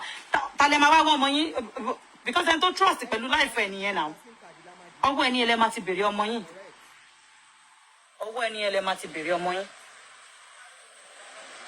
I wasn't even having any issues with them because I was telling everybody, ẹ bá mi bẹ̀ wọ́n. Nígbà tẹ́ sọ wípé adult ló mọ 15 years old. Me, you understand? Adult ló mọ 15 years old. Nílùú bí tèmi ti wá nílẹ̀ Yorùbá, nílẹ̀ Káàárọ̀ Oòjíire tèmi ti wá, ọmọ 15 years old kì í ṣe adult. It still needs total, let's say, we have the 80% cautioning. Kò tí ì mọ kó ń ṣì navigate. Ìgbà yẹn gangan ló fẹ́ máa navigate through life. Ó fẹ́ máa wọnú ayé lọ. Ẹ wá máa sọ pé báyìí ni kò ṣe gbà o. Má gbà báyìí o, bàbá yìí o, a ṣe ń ṣe rè o. It's just like your 15 years old girl trying to start life. Kó kọ́kọ́ rí kóró nínú ọyàn ẹ̀. Àwa báyìí, mommy, what is this? I don't know what is it o. Because I know that was how I started. To bá bẹ̀rẹ̀ menstruation, mommy, my life, oh, I did not know what happened, no. Maybe it was mosquito that bites me, oh. I am seeing blood somewhere, I don't know how to tell you. And you let your mama suffer, no, baby, calm down. You are already trying to become a woman. That's what they call pubic period. So time here to bá one more adult, move forward. I've been in law school, a bad bamuka. What about the talking to the National Open University?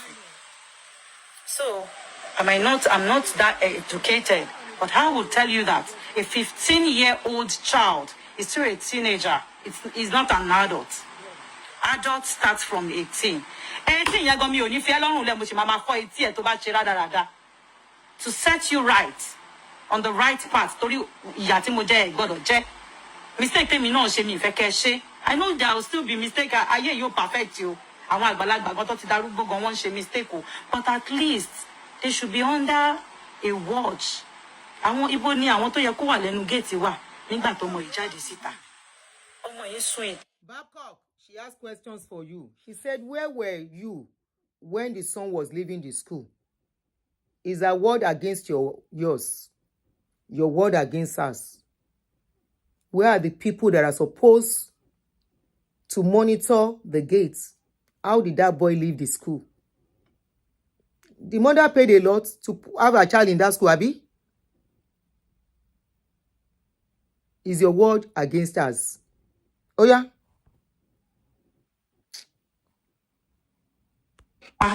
Ó sọ wájú ṣọ́ọ̀pù mọ́júmọ́ fọjọ́ méjì ó ń sá kiri. Táwọn kidnapper bá gbé kí la máa sọ. Ta ni mo gbọ́ ọmọ mi fún níjọ́ tí mo fẹ́ drop ọmọ mi?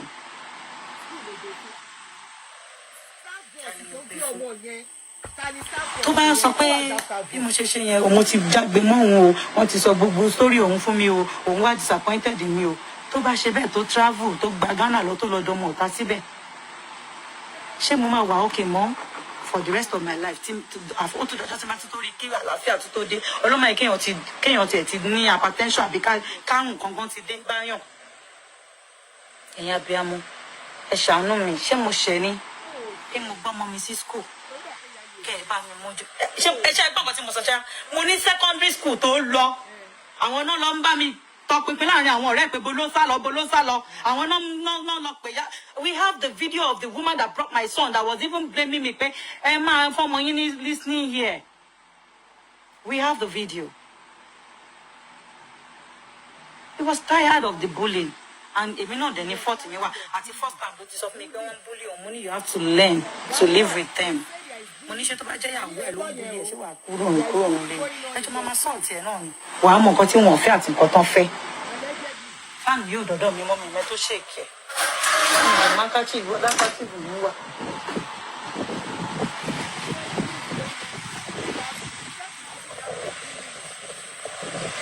Ṣé wàá wù mí kí n bá tọmọ ọlọ́mọ jẹ́ ni nígbà tí mo bí ti tèmi? Ṣé bí nǹkan tí mo rí ni mo sọ? Tóbi ló chat mi ló sọ fún mi. I have all the chat. Mo tún béèrè lọ́wọ́ Tóbi pé Tóbi, what do you think I should do? Torí pé tí ọgbọ́n tó bá tán, òun. Hold on. I want to read out somewhere for us.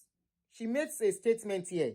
She says she was asking Toby, what do you think I should do?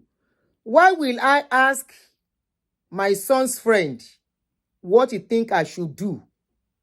Mothers, fathers, parents to one be.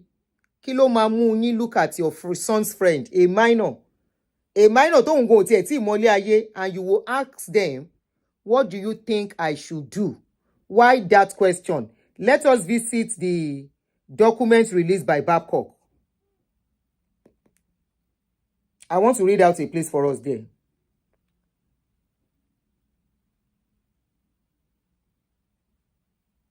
Mumbo.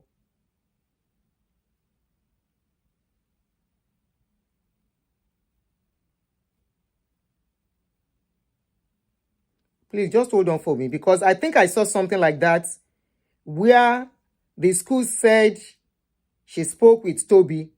Ẹjọ́ ní sùúrù fún mi.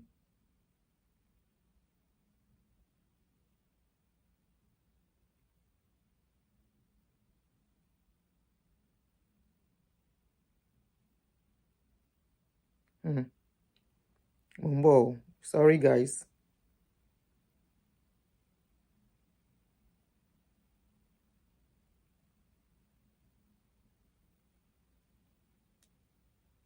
I'm coming, please. Okay, let's be listening to our story time. When he told me everything, I was like, Toby, I have all the chat evidences. I have everything. I have voice notes. I recorded how I had conversations with Babcock people. I have it. I have everything they told me. Every single person that talked to me in Babcock, I have all the recordings. When you were telling me, hello, see me, Pepe body, you take what you. Ṣé mo ti gbọ́ ọmọ kan sí yunifásítì rí ni tí mo fi ní rí fọ́jọ́ mẹ́ta mẹ́rin tẹ́ fi máa ní lọ sinmi mi ṣe ìyapa òbí ìbò. Mi ò ṣe ìyapa òbí ìbò mi ìbí tó pọ̀ kò tẹ̀sẹ̀ tó bí ó bá bí 12 kò fẹ́ kí kọ̀ọ̀kan ṣe ìkọ̀kan nínú àwọn ọmọ ìlà.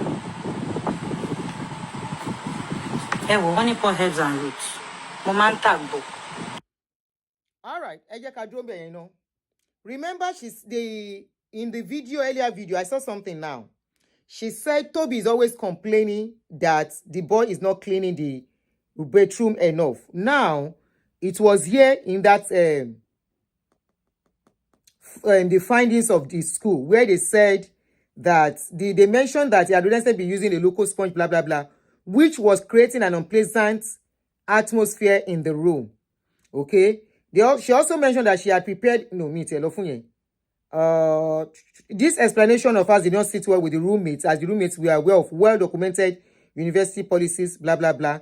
No, that's not where I'm going to. Additionally, the roommates informed about his growing debts to other students and other misdemeanor or fees, including the university prohibited acts of gambling, which they had refrained from reporting to the university authorities.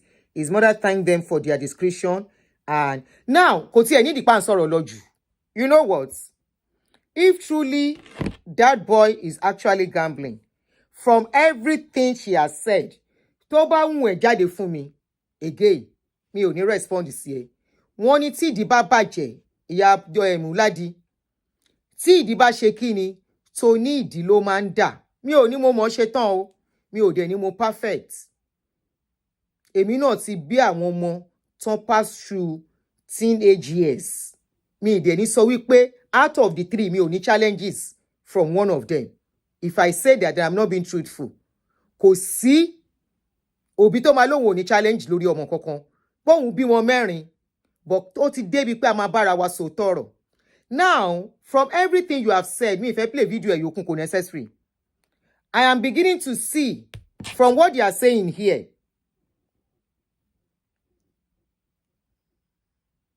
Pé ọmọ yẹn gamble. Oh, address nínú gbogbo video from the beginning. Your almost 40 minutes video, 37 or 40 minutes. You did not address it. You did not talk about it. Why will your son be gambling? Báwo lo ṣe ń punish Ladi tó bá ṣẹ̀ nínú ilé? How do you punish that boy? Do you deprive him of some things?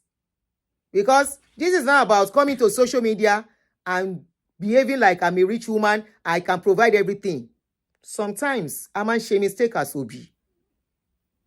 I asked a question initially in my last video. I said, why will a 15-year-old need money, extra money? Why will that boy need extra money? It is not the age where a child wants money.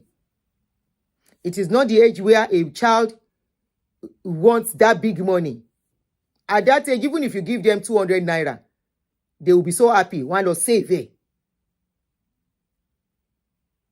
They will go and save that money. Why? How have you been punishing that boy? wọ́n need àti investigate ẹ lè fi tiyín kó bọ́ ọmọ ẹlòmíì náà ó wá ń bú mi pé mi sọ̀rọ̀ kí ni mo sọ ó ṣe bú mi ìgbà tí mo bẹ́ẹ̀ post video ẹ̀. Why would that boy need extra money? Why is your son gambling to have extra money?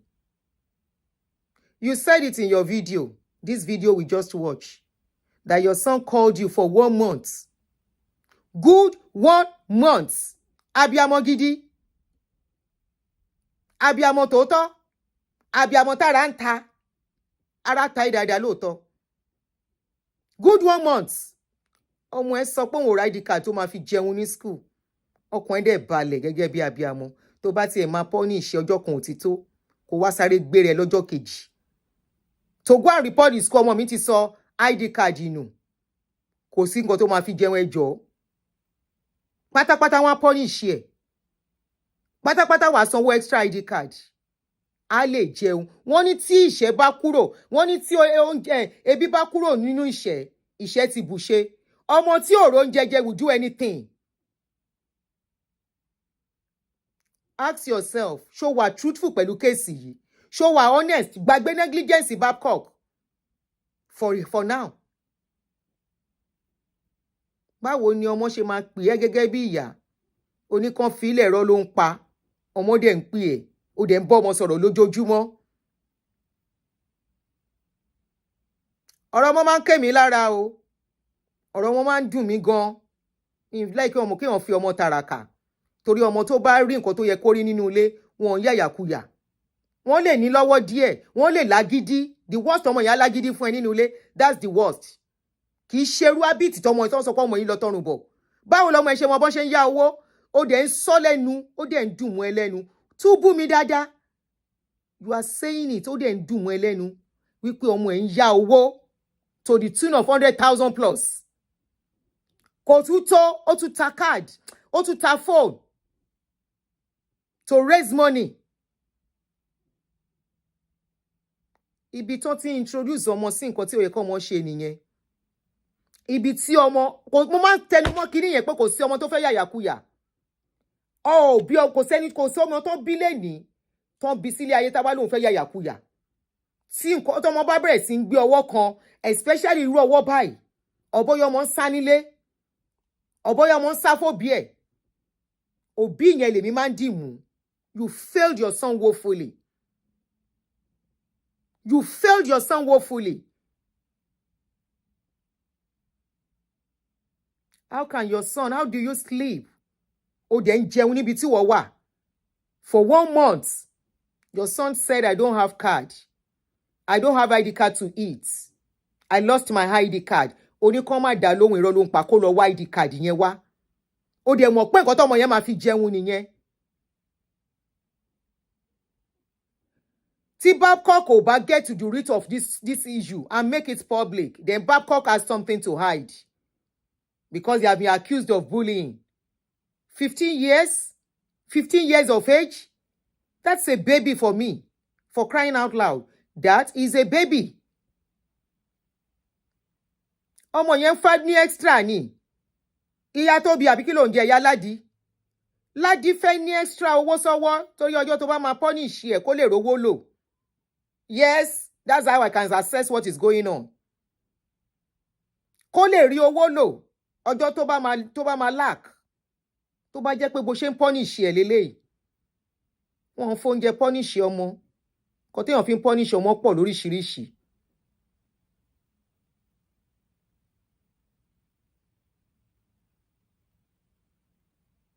Èèyàn kan pè mí. Mi ò fẹ́ sọ̀rọ̀ ọmọ tó bá ti kàn rọ ọmọ. Ọmọ paint ẹ̀ níwọ̀n bá kọ́ ẹ má kọ́ ẹnìyẹn má mọ̀ pọ́rọ̀ òun ni. Àǹtí Àdùnní kinní kan. My question. Ibi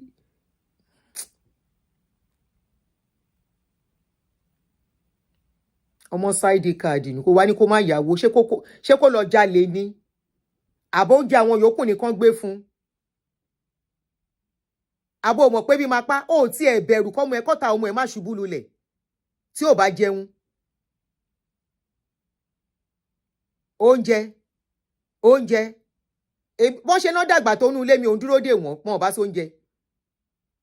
máa make sure pé róòlù tèmi yẹn mo play ẹ̀. Wọ́n lówó wọn tán lè fi jẹun. Máa make sure even up till now they are all in their 20s. Máa sí ọbẹ̀ sílé.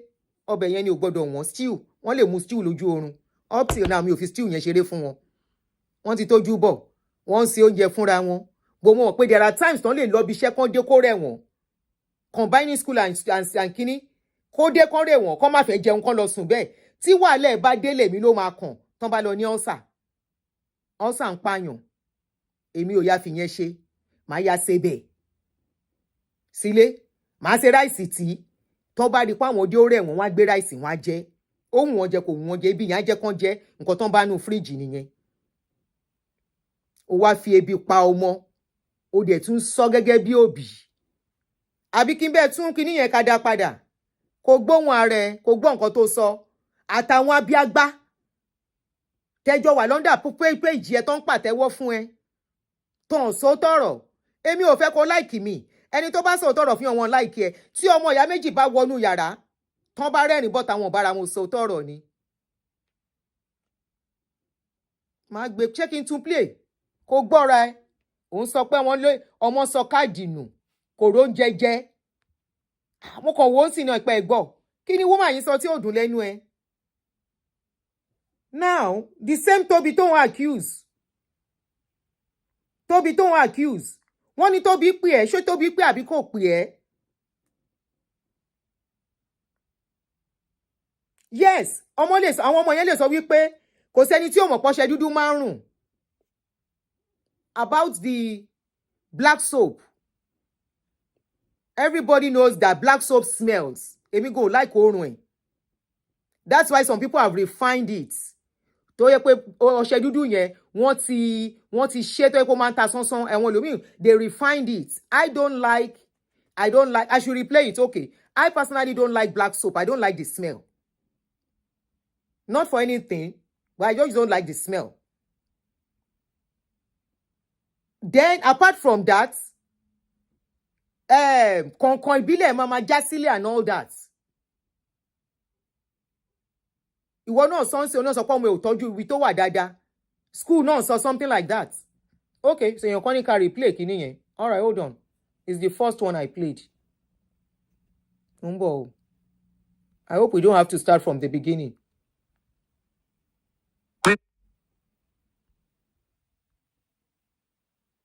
How are you today? I'm just coming back from Allegation. So actually they said I shouldn't say anything yesterday because immediately we saw the boy. We tried to take him to the station, to the nearest police station, which is Ajuwon police station.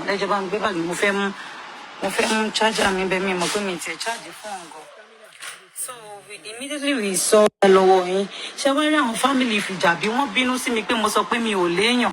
Did you see Oladipupo? Did Oladipupo tell you about being bullied? Did Oladipupo tell you anything?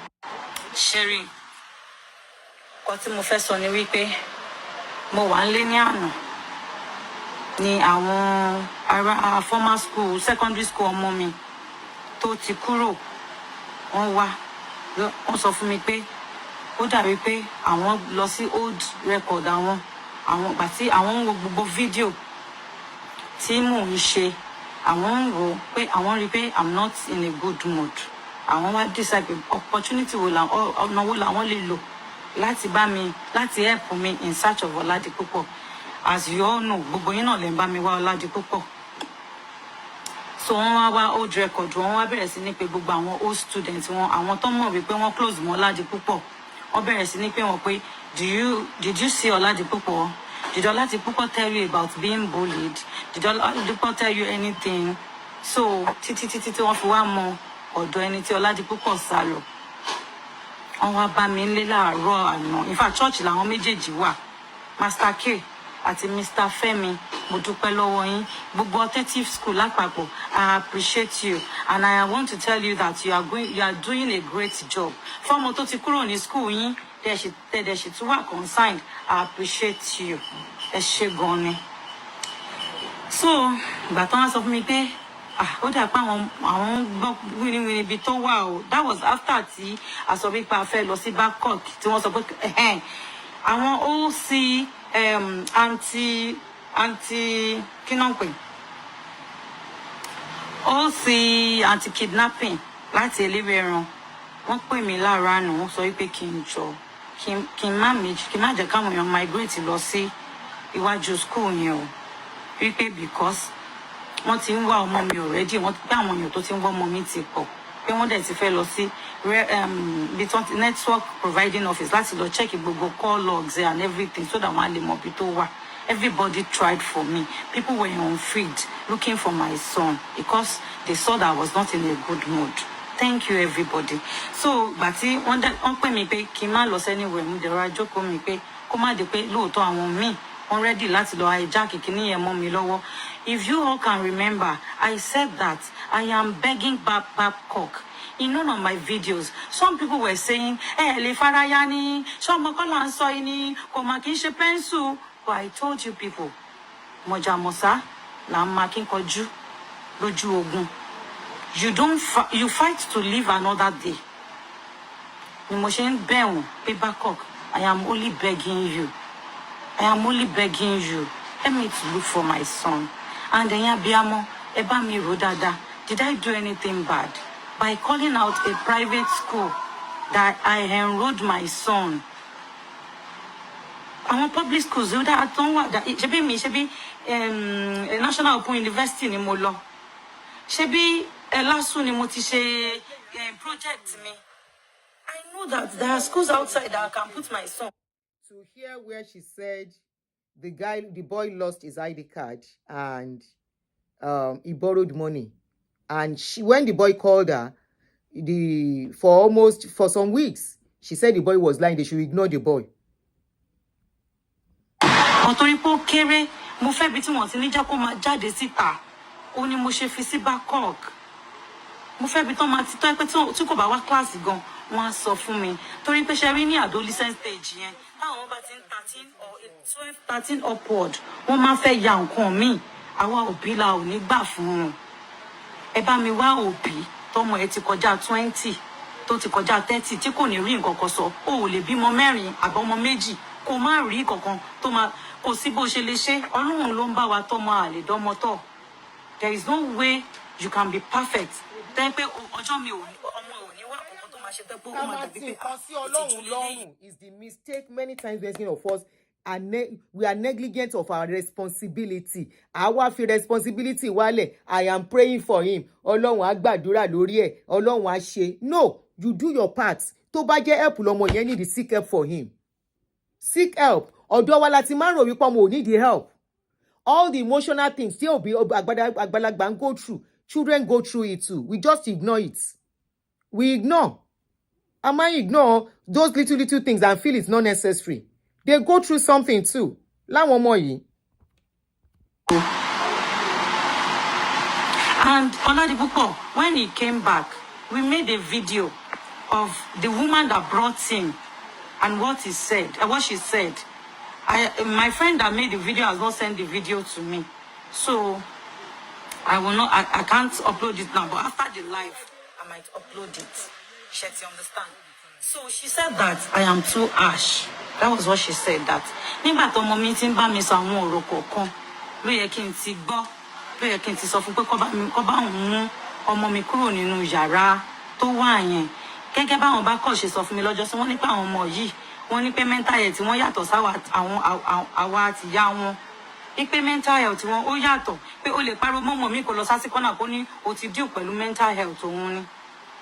So ìgbà tó Oladipupo dé tá a béèrè lọ́wọ́ ẹ̀ pé kí ló ṣe ó ní wípé òun àti Tóbi ń jà wípé òun àti Tóbi máa ń jà ní gbogbogbà pé Tóbi kanra ó lè sọ pé don't on that light o don't close that door o don't ṣe kinní kan o wípé so òun àti Tóbi pé Tóbi ní pé òun ò clean for 3 weeks pé òun á ní pé ṣe borí pé òun ò wá sí yàrá wípé torí pé òun àti Tóbi máa ń ní ju bunkmate dẹ̀jọ́ ni wọ́n Ládi ń gbé lókè Tóbi ń sùn nísàlẹ̀ so tó ló máa jọ ní jù Ládi ní láti kúrò nínú yàrá ẹ̀ ó lọ ń sùn yàrá kẹta sí yàrá títí mu.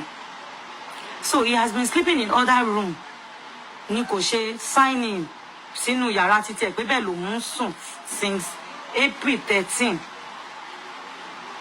So àwọn tó wá wà ní other room ìgbà tó máa padà tó tó ṣe jambu tán tó wá tí mo gbé lọ lọ́jọ́ Sunday yẹn ìgbà tó máa fi dé àwọn tó wà lọ́dà room yẹn wọn ò tí ì dé yàrá yẹn wà ní títì pa so yàrá àwọn kinní náà ló máa padà dé sí ìjọ tó fẹ́ padà dé síbẹ̀ òun náà ni Tóbi tún bẹ̀rẹ̀ sí ní bàjà ó wá ní àwọn ọmọ méjì tó kù nínú yàrá yẹn wọ́n di òun lọ́wọ́ mú fún Tóbi láti máa nù ún even mo rí àpá tí wọ́n já ní ìkànnà lọ́wọ́ méjì tí ìkànnà wà láwọn. Toby was now beating the boy.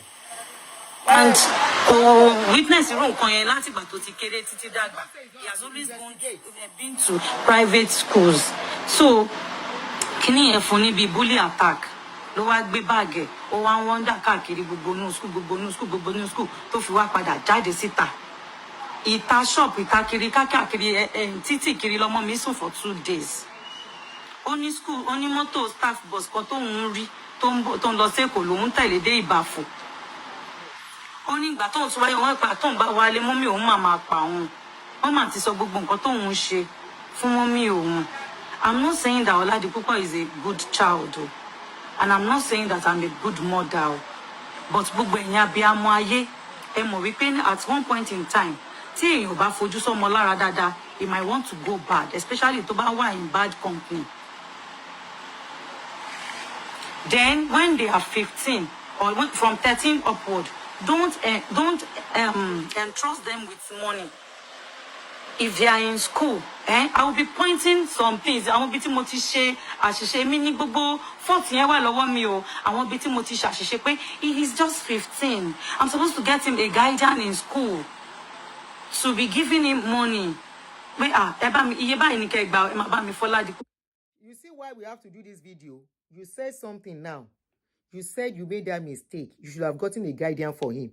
Many mothers or many parents too are dumping children in school, boarding school, and they go to sleep because they want to be free.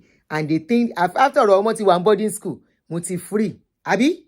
And forgot. Now you have given a clue to other parents that are doing. This is why we have to restream and talk about what you this video, your issue. You have given a clue that some parents will just drop children in boarding school. Why they gbàgbé wọn? So for other parents, tẹ́ ń ṣe irú ẹ̀, tẹ́nítì bá ṣẹlẹ̀, blame yourself. Tẹ́ kàn máa drop ọmọ tẹ́ ní wẹ̀yìn wò mọ́ because you thought the school is going to help you to train the child. After all, ẹ̀ ń sanwó school fún wọn. Àwọn teacher ò ní lọ́lé tí wọn. House master ò ní family tiẹ̀.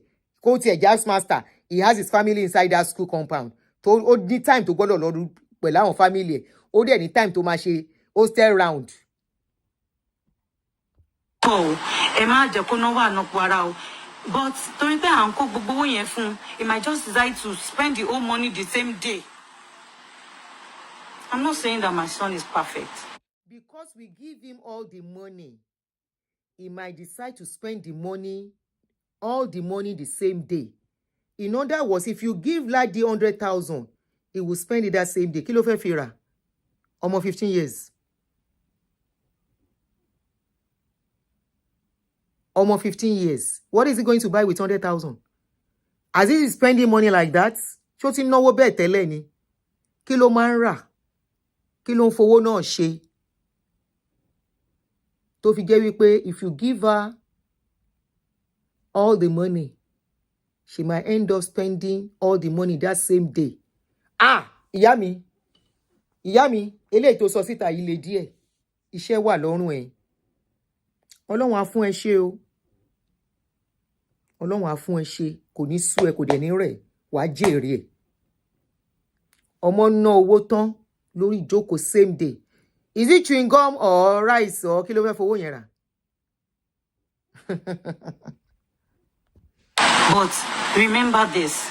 Taking a child to a private school means that you entrusted the school. I'm not going to be mentioning any school name throughout this my video.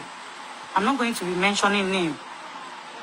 Tí n bá enroll ọmọ mi ní school, ọkàn mi gbọ́dọ̀ lè máa balẹ̀. Àwọn ẹ̀kọ́ tèmi ò lè kọ́ gẹ́gẹ́ bí abiyamọ. Ó yẹ kẹ́mi yín náà lè bá mi kọ́. Ó yẹ kí discipline wà kẹ́ bá mi kọ́. It is called ẹ̀kọ́ léèwé, not the secondary school tó lọ tí ò lọ mọ́. Ló padà lọ gbé ìwé jáde. Tó bẹ̀rẹ̀ sí ní pé gbogbo àwọn ọ̀rẹ́ tó mọ̀ pọ̀ close pọ̀. If they don't have records, if they don't know the kind of boy he is, how would they be able to fish him out? He was scared that mọ́ èmi máa pa mí o, mọ́ èmi máa ṣe kíní kan fún mi, wọ́n ti sọ gbogbo nǹkan fún. He sold his phone truly. And what happened was that he lost his ID card and he couldn't eat for weeks. And he was borrowing money from people to eat. He was buying food from the cafeteria. And he told me, oh, but money, báwo ló ṣe máa sọ ID card nù láti ń parọ́ ní jàre kíní kan ní jàre tí mi fún ní attention. Ṣé ti understand nǹkan tí mò ń sọ? Mi fún attention tó tó as a mother nígbà tó ti sọ fún mi pé òun lose the ID card there. I was not like, you must search for it. You must search for it. Ibi tí mò ń sọ lélẹ́yìí, ẹ jẹ́ n ṣe padà díẹ̀ little bit.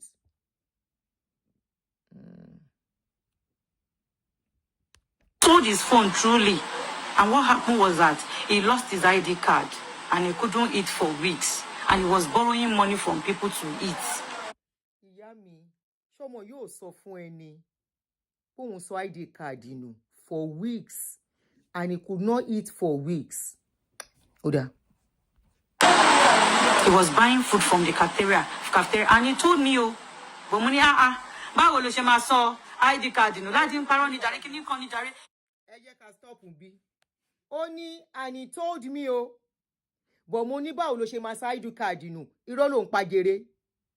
And he told me, oh, but I said, how can you lost your ID card? You are lying. And the boy lost his ID card. He could not eat for weeks.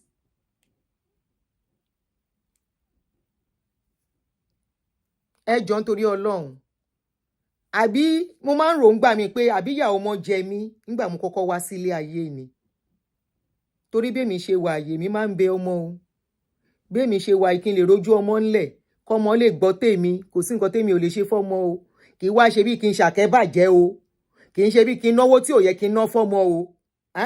Ọ kí n bọmọ jẹ́ pé ó yá torí ẹ̀ ó yá gbé eléyìí. Bò tó bá jẹ́ wípé ṣe rí bí oúnjẹ, ọmọ tó bá ń róúnjẹ jẹ, mo máa ń tẹnu mọ́ nǹkan kan. My mother was very strict. Ìyá tó tọ́ mi, alájà. Very strict. Ibi tó strict dé, ó yẹ kí n sá jáde ńlé ní kékeré. She has this ring on her finger. Tọ́n bá gbá ojú ẹ̀ báyìí wá máa kasta ni. But when it comes to good food, oúnjẹ gidi, tí n bá rántí oúnjẹ mi ò lọ bí kankan. Because I know some of my friends, nǹkan tá ń jẹ, that my mother gives us as a single mother. Àwọn ọ̀rẹ́ mi tọ́jú ọmọ olówó wọn ń jẹrú ẹ̀. Mi mọ̀ anybody following me on this page, mo máa ń sọ kinní yẹn. Mi ò mọ̀ pé nǹkan kan lè yàn ń bò. Tí ìyá mi bá ṣe ọbẹ̀, àwọn náà fi kọ́ mi dè ní tẹ́ pé mi ò lè fẹ́ràn lásán ṣe bẹ̀. If I have to cook, Shaki must be inside my soup. Ẹsẹ̀ ẹran, iṣan, pánlá, tí náà mi ṣe ń ṣe ọbẹ̀ mi nìyẹn. Ìyá mi ló fi kọ́ mi. Ìyá mi burú, ṣùgbọ́n when it comes to oúnjẹ, ọjọ́ Sunday tí ìyá mi bá dín ẹyin tá máa jẹ báyìí, pẹ̀lú sandini láyé ìgbà yẹn, pẹ̀lú búrẹ́dì àti mílò. Wọn ò fóúnjẹ yẹn ṣe kinní. Ọmọ wa pè ẹ́. Ọmọ pè ẹ́ for, and hear what you are saying by yourself. That I ó ní ó dẹ̀ sọ fún mi o. For weeks, ó dẹ̀ sùn. Tọ́mọ ẹ bá lọ jalè, Ọlọ́run ò ní jẹ́ kó rí. Tó bá yẹ pé ọmọ yẹn lọ jalè, tán wá lù. Ó tiẹ̀ máa dúpẹ́ pé kò jalè, ṣe bówó gambling ló ń ṣe pé gambling náà ò dáa, kò sí ìtò dánú ẹ o. Gambling gan worst. Ọmọ yẹn fẹ́ ní extra sẹ́gbẹ̀ẹ́. Ìtorí tó bá máa punish òun, kébi má pa òun. Bóyá ó ti wá ń ṣe gambling tẹ́lẹ̀, I don't know. But if I look at what happened in that school, from what you have just said, your son called you that he lost his card. How much is it going to cost you? Bí o tiẹ̀ lè fóúnjẹ punish ọmọ for a day. You could sleep that your son is not eating in school. 1 day, 2 days, 3 days, 1 week, 2 weeks, 3 weeks, 4 weeks. How many weeks? You said for weeks. Ìkúnlẹ̀ abiyamọ. For weeks. Ọmọ ẹ, ó wá fi ọmọ ẹ, you now put your son in a vulnerable situation. Ìyálàjì. You turn your son. Please picture what I'm saying. Ara mi ṣẹ́gìrì. You turn your son to a beggar. Pẹ̀lú gbogbo owó ẹ. Shame on you. I don't care what you feel. I don't care if you're going to hate me after this. You left your son at the mercy of his mates. Owanikoma bully. You are eating, you are sleeping. You left your son hungry, knowing without the card, that boy is not going to eat. And you are claiming that you are a good mother here. Tí ọmọ yẹn bá sneak out tó lọ jalè níta, tó lọ jí oúnjẹ, tó ń lu ọ̀tá ẹ̀ pa. And you want to blame everything on the school. You said for weeks, Edema wo de sọ fún mi o. You said it with your mouth. Thank God I saw this video. Kó má lọ delete, kó má tún lọ parọ́. Ó dẹ̀ sọ fún mi o. Mo ní irọ́ ló ń pa. Please picture it. Your son is hungry. Everybody is eating in the cafeteria. Your son does not have money to eat. Your son is standing by the side, watching. That boy is standing by the side, watching others. Others are eating. The boy is doing this. He's sitting and looking. I am hungry. I can't even tell anybody. I can't even call my mommy. I told my mom I lost my card. She's not answering. My tummy is paining me. Who do I call? Who do I talk to? And the boy will go to his mates. Toby, please, borrow me money. I will give it to you back. I'm hungry, please. Toby, please, borrow me money. Please, I'm hungry. Lambert, please, I need money to eat. I'm not lying. I have not eaten since morning. If I have eaten, may God punish me. I have not eaten. Please, just borrow me the money. My tummy is paining me. And that boy, with that situation, will still go to the class to go and listen to the teacher.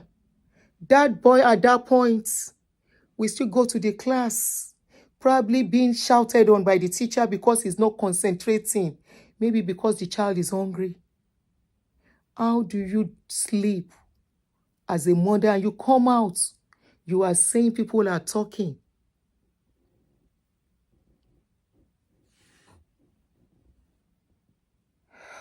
You are messing up your son. Madam. You are messing. I don't know what you've been doing to that boy. If truly your son eventually resulted to gambling, that boy wanted to have extra money. That's what I can conclude from everything. I may be wrong, but that guy, in my own opinion, wanted to have extra money to keep by the side so that when mommy punishes me, I will have money to eat. I wish Babcock University at this point, Child Protection Agency at this point, will step in, have interview with Ladi, so that Ladi can say why he got to the extent of gambling as a minor. Mi ò gbọ́rú eléyìí rí. If it is a sane society, they will not release that boy to you immediately.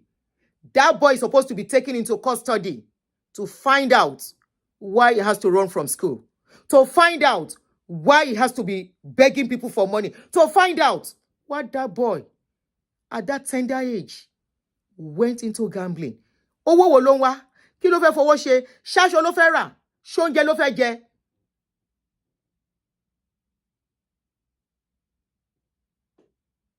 That boy is supposed to be taken into custody. Kan ṣe investigation. Question him thoroughly. Kí ló ń ṣẹlẹ̀ sọ́mọ yẹn nínú ilé? Ó dẹ̀ ń pariwo ní daddy, ó ní daddy. Ó ní daddy, ó ní daddy. Bàbá ẹ̀ ti kú. Ọmọ yẹn ní daddy.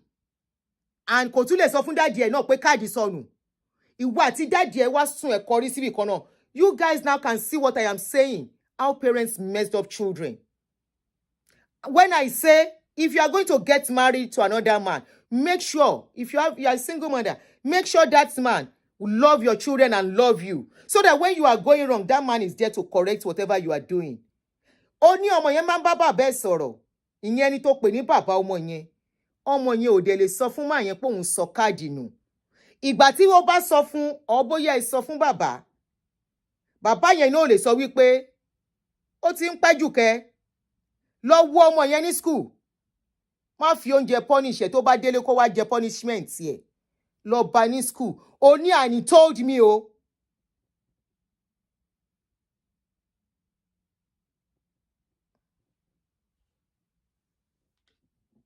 You should be lucky you found that boy.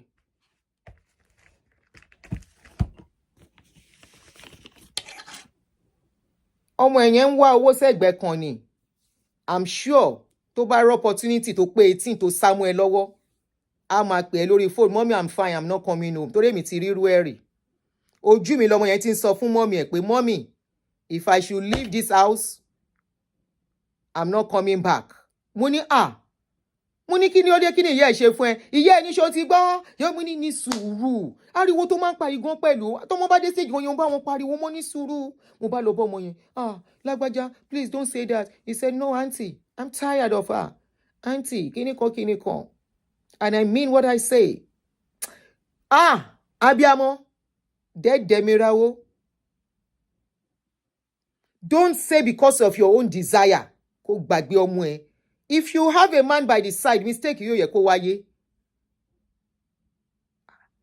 Ṣé bàbá ẹ̀ gangan lè wà kí bàbá ẹ̀ tó bá jẹ́ bàbá ẹ̀ gangan kó ní kó punish ẹ̀ kóun náà wá punish ẹ̀. Sorry, I'm not trying to spoil your man o because o sọ gbé màmá yẹn onímọ̀ yẹn like ọmọ yẹn gan ó ń tọ́jú ọmọ yẹn gan ó ń ṣe kinní kan ọmọ gan ọmọ òde jẹun túgbọ́ rẹ mẹ́ẹ́ túgbọ́ rẹ sorry o ọ̀rọ̀ ẹ bọ́ síbi tí ó yẹ kó bọ́ sí. But remember this, taking a child to a private school means that you entrusted the school. I'm not going to be mentioning any school name throughout this my video. I'm not going to be mentioning name. If they don't have records, if they don't know the kind of boy he is, how would they be able to fish him out? He was scared that he sold his phone truly. And what happened was that he lost his ID card and he couldn't eat for weeks. And he was borrowing money from people to eat. He was buying food from the cafeteria. And he told me, báwo ló ṣe máa sọ ID card nù láti ń parọ́ ní jàre kí ní kan ní jàre tí mi fún ní attention. And he told me for weeks ó kàn lọ oúnjẹ cafeteria and he told me mi ò fún ní attention ó yá. Ṣé ti understand nǹkan tí mò ń sọ mi fún attention tó tó as a mother nígbà tó ti sọ fún mi pé òun lose the ID card there. I was not like you must search for it for weeks. His father now told him that go to the office where you are supposed to get your ID card and tell them that you need an account to pay the 50,000 naira for you to collect. We have all the evidences on our phone.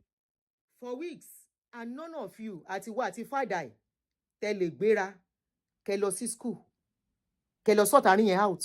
For weeks, I give up. Ọmọ bẹ̀rù ẹ pé tán bá jẹ́ kó gbó máa lòun pa. Mo máa like ìlú òyìnbó when it comes to child protection o. Bá nọ́mbà ọmọ jẹ́. Àwọn ọmọ tẹ nọ́mbà jẹ́. Tẹ bá rá àwọn ọmọ funfun, wọ́n ń tọ́jú tiwọn. Àwa dúdú ìta ń lé owó lọ́mọ ń bàjẹ́ mọ́ wa lọ́wọ́. Torí àní síbẹ̀ nígbà tó yẹ ká wọ báyìí fáwọn ọmọ. Ìyá ti fa dọ́bù lọ, bàbá ti fa dọ́bù lọ. Ló ń kó bá wa níbí. So that is by the side. But when it comes to child protection, kẹ́ má fìyà jẹ ọmọ because they have their rights too.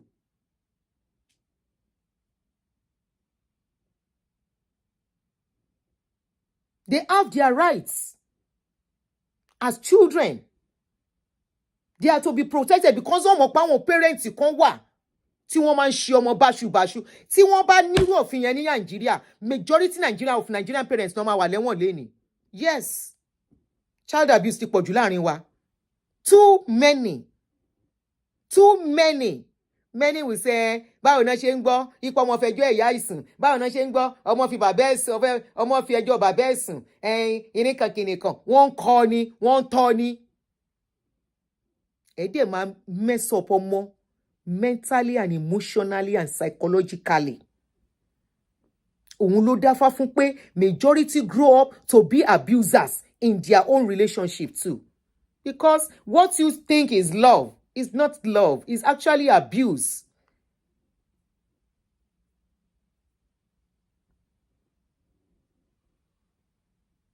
Somebody said the only child with her a girl. Wait, oh, so lazy that she only gives the child bread and tea 3 times daily. Oh my God, who is that? Cindy.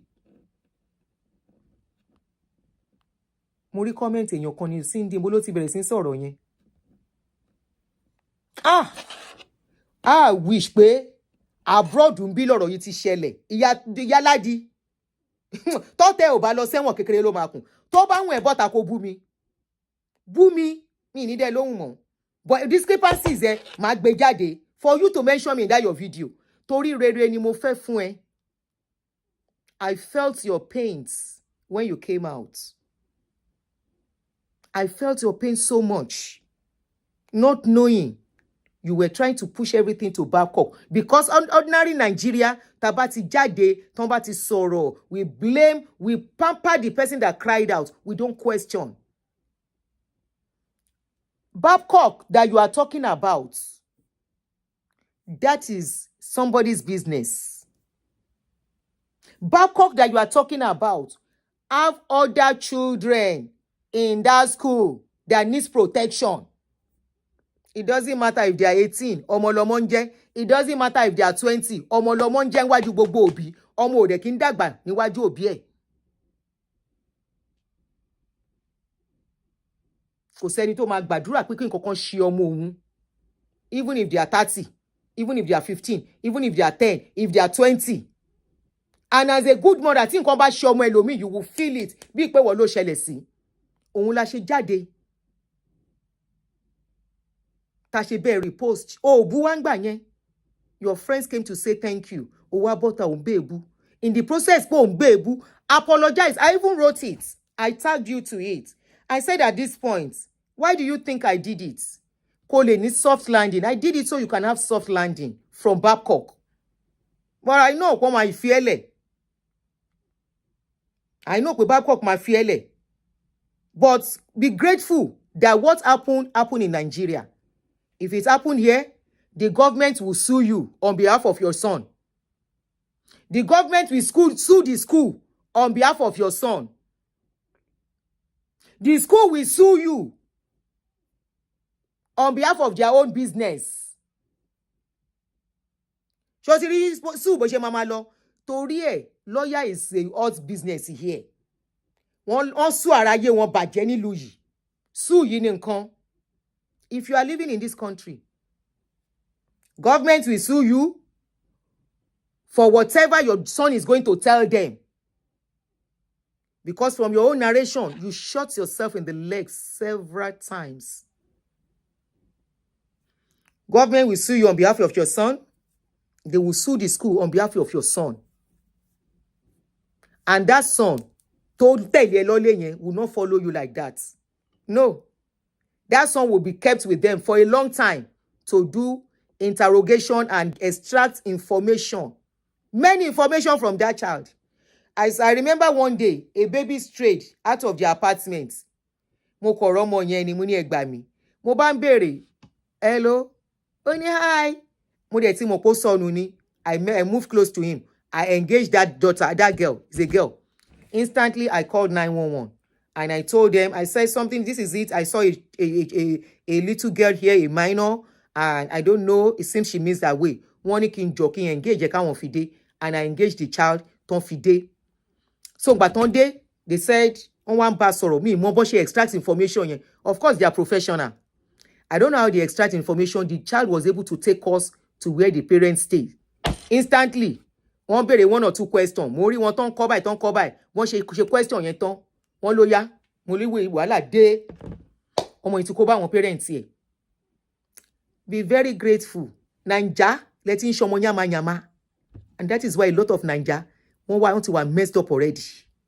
Naija, let in man ṣe ọmọ yama. Tẹ máa fi pé because you are parents, àwọn ọmọ yìí ò ní right ti wọn. Sórí nǹkan tó ṣẹlẹ̀ yìí, mo wish kò jẹ́ bí ló ti ṣẹlẹ̀, ò ní ṣe irú ẹ̀ mú. òun sọ wípé ọmọ sọ pé òun sọ káàdì nù for weeks ebi ń pa ọmọ ó wá ní kọ́mọ má ṣe betting ó ní kọ́mọ má yáwó. Now ta lọ́mọ yìí gbé disgrace yìí wá bá àwọn tó ń sọ fún wa tọ́ ọmọ ẹ̀ kó lè fún ẹ ní sinmi. It's not because of them, it's because of us. Like you said, no child is perfect, no parent is perfect, but àwọn kankan wà tó máa tìyàn lójú. Àwọn kankan wà kò sí òbí tó máa fẹ́ kán name ẹ̀ morúkọ ọmọ òun, and this is one of it. Ọmọ lágídí, ọmọ ò fẹ́ ṣiṣẹ́ ilé, ọmọ ò fẹ́ yọ̀lẹ nínú ilé, but àwọn kankan wà. Sórí gbogbo yẹn, àmọ́ ni, you know why?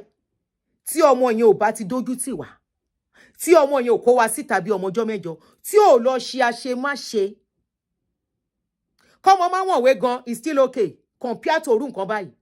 Kò mọ̀wé ni, orí ẹ̀ ò kàwé nìyẹn, orí ẹ̀ lè kọ́ṣẹ́, ó lè ní ọpọlọ fún nǹkan míì. On this social media, I saw an autistic child, Down syndrome, maybe autistic, one of these special children. That boy is so intelligent when it comes to chess. Débi wípé wọ́n ti gbé dé South Africa, tó ti ń gbé travel káàkiri kó máa lọ play chess.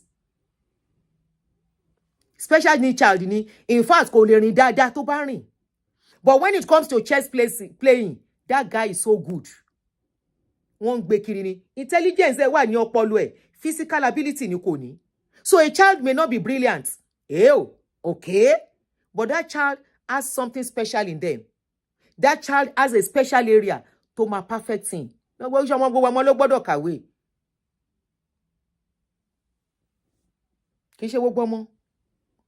kan wà, because you are trying to use that not all parents are perfect, not all child are perfect, to justify what you have done and cover up for your lapses. And you want everybody to go for Babcock. You are still trying to throw the blame by insisting. I'm not saying to rule that out. I keep saying Babcock needs to do investigation if truly Ladi was bullied inside that school. And they need to make the report public for the benefit of others that want to put their children in school. Nobody wants to put their children in an unsafe place, considering what we have seen in the past years about children going to school in that country. Right? Because all the government will just this, close the school for 1 or 2 days so that tension will go down, and they reopen the school and everybody will carry on like nothing happened. The person that lost the child will now be crying forever because ẹkún ọmọ is kó bá lose ọmọ. Ọlọ́run má jàre ikú ọmọ, ikú ọkọ, ikú ìyàwó. Titomo, as long as tó bá ń rí àwọn mates here, they are progressing, you will be crying.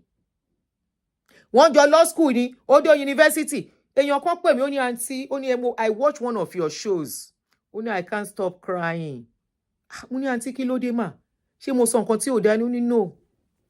That story you are treating, that person was my son's age mate. They went to the same school. But today, our son is no more. I said, see, she said yes.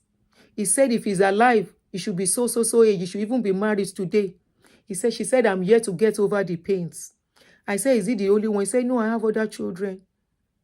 But he died at so time, this and that. I said, I'm here to get over it. Anytime I see people who know that they went to school together, the pain is unbearable for me. Unfortunately, the painful part was this boy, when he was about to do graduation, he had accidents. Àtúnṣe ìwà tó máa ṣe rẹpẹtẹ. Negligence. The same negligence you are accusing Babcock of is so much on your part. Ṣorí habit tán sọ pé ọmọ yẹn cultivate. You better go and work on it. Kò gbọdọ̀ dàgbà pẹ̀lú ẹ̀. Kò gbọdọ̀ ṣe kí ni dàgbà pẹ̀lú ẹ̀. Tó bá dàgbà pẹ̀lú ẹ̀, Ọlọ́run ò ní jẹ́, mo bẹ́ẹ̀ kọ́. Ìkúnlẹ̀ abiyamọ ò ní jẹ́.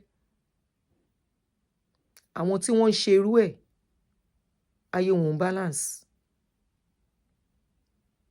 1 or 2 tí mo mọ̀, wọ́n ń ṣe ọ̀tá wọn ń ṣàṣedànù ni. Wọ́n ń gba salary gidi o. You don't know why? Let me tell you something. For those of you who don't know why government enable gambling and they support it and they give them license for it. Gambling companies, they are one of the people who contribute to the economy of every country, and they contribute so much. The percentage they pay from that money they are collecting from people to enrich the government's purse. So they won't say nobody should do it. They know it's destructive. They know wípé àwọn tó ń ta wọn ò lè balance kankan wọn. And they know that once it is an addiction, they continue to do it.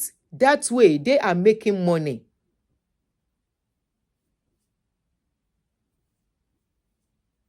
They are making money.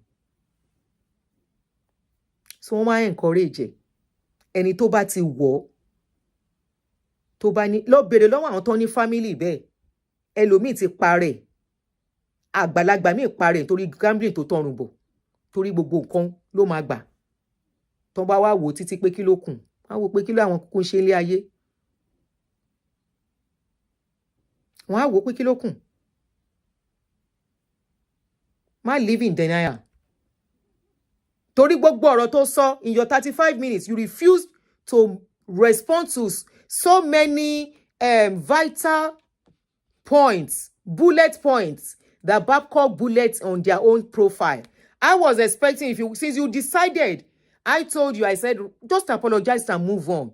Apologize to them and hopefully they'll drop the lawsuit against you. I said, hopefully. I said, just apologize. I purposely tagged you to it. I said, apologize and apologize to the people you have caused. Ẹ̀yin yẹn ló wá jáde. Ìgbà tó jáde ni, I was expecting you to carry that paper that they wrote, all the bullet points, and begin to address them one by one. Eléyìí, àwọn tí sọ tí wọ́n allege directly ni. Èyí tó sọ wípé I'm not calling anybody's name. Oh, I'm not calling them. They called your name. You have a right to call their name too. By carrying the same paper, don't think address where they were mentioning your name. Wagbe. For example, bullet number one. Yeah. One upon returning to school, Oladipupo'S mothers again asked for the phone. Oladipupo claimed it was still in Lampard. Second one, however, Lampard only had in his possession the SIM card at Oladipupo. Now he won't claim wípé wọ́n fi bully ọmọ ẹ̀. Ipe torí pé wà in charge of those things. Wàá tún gbé yẹn náà wá ṣàlàyé. Number 4, wọ́n sọ pé she once again asked about the phone. Yeah, lost another one. A student named Toby. Wàá address it Toby yẹn. Was there a time ìwọ náà dẹ̀ sọ the same Toby that you said was bullying your son was the same Toby you were asking for advice? Ẹ bá mi gbọ́ nǹkan tí woman yìí sọ náà gbogbo abiyamọ. Ẹ jẹ́ n ṣí nọ́mbà lẹ́kẹ̀ pé wọ́n náà kí one or two people pè lórí ọ̀rọ̀ yìí. Mi ò rojọ́ mọ́, ẹnu ń dùn mí. Sweetheart mi ìjọba mi fi nọ́mbà síbẹ̀, WhatsApp only. Ẹ jẹ́ pé ṣí nọ́mbà lẹ̀. Ìwọ náà gbọ́ rẹ̀. Same Toby tó ń bully ọmọ ẹ ló tún lọ bá fún advice. Ipe kí ló rò pé o lè ṣe. Tá bá ń rojọ́, ká rántí àwọn tó máa gbọ́. How can you go and be asking advice from somebody that was bullying your son? Hello? Hello? The line is open. Ẹ jọ̀ọ́ kí one or two people pè wọlé. How can you say you were asking advice from the person you are alleging of bullying your son? The same Toby. Oshe?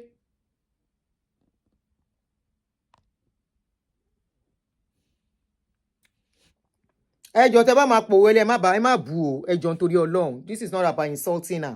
It's about saying the truth. For other parents, other young mothers, tó bá wà nírú shoes yìí. A nífẹ̀ẹ́ la fi ṣe léyìí. Tá a bá nífẹ̀ẹ́ àṣẹ báyìí ni pé òun ló kúkú ní nǹkan ẹ̀. Why? Wọ́n ní tídì bá bàjẹ́ tó nídìí ló máa dà. Mi ṣá lè fọmọ ẹ ṣọmọ. O dẹ̀ lè fi tèmi náà ṣọmọ. Àti mi ò ní mo perfect like he's saying. Mi dẹ̀ ní mi ò ní ibi tí tèmi náà kùdìẹ̀kùdìẹ̀ sí. But mo réyàn tó jẹ́ wípé a pè jókòó. Eléyìí tó ń ṣe yìí, eléyìí báyìí, result ẹ̀ léléyìí, àbọ̀ ẹ̀ léléyìí, ó máa bá nǹkan jẹ́, yẹ kíní kan kìíní kan, ó ní irọ́ nìkan fòun lẹ̀. ọ̀rọ̀ tẹ́lẹ̀ iná fọkọ mi ìnọ̀rọ̀ Ọlọ́run má jẹ́ ká fọkọ kọ́nà wádà mi ò blame ọkọ ẹ o. Ò ń béèrè lọ́wọ́ ọmọ 17 years old bó ṣe máa tọ́ ọmọ ẹ nǹkan tó máa ṣe nípa ọ̀rọ̀ ọmọ ẹ. The same person bullying your son, does that make sense? Gbogbo ẹ̀yin tẹ́ bá support mi ni kẹ́ má support ẹ̀yin náà ẹ rò ó. Ṣẹ́ni tó ń lu ọmọ yín lẹ tún máa lọ bá pé kí ni kẹ́ ṣe fọ́mọ yín. Ẹ má jà sọ̀rọ̀ because there are so many lapses, so many kìíní lórí story yìí.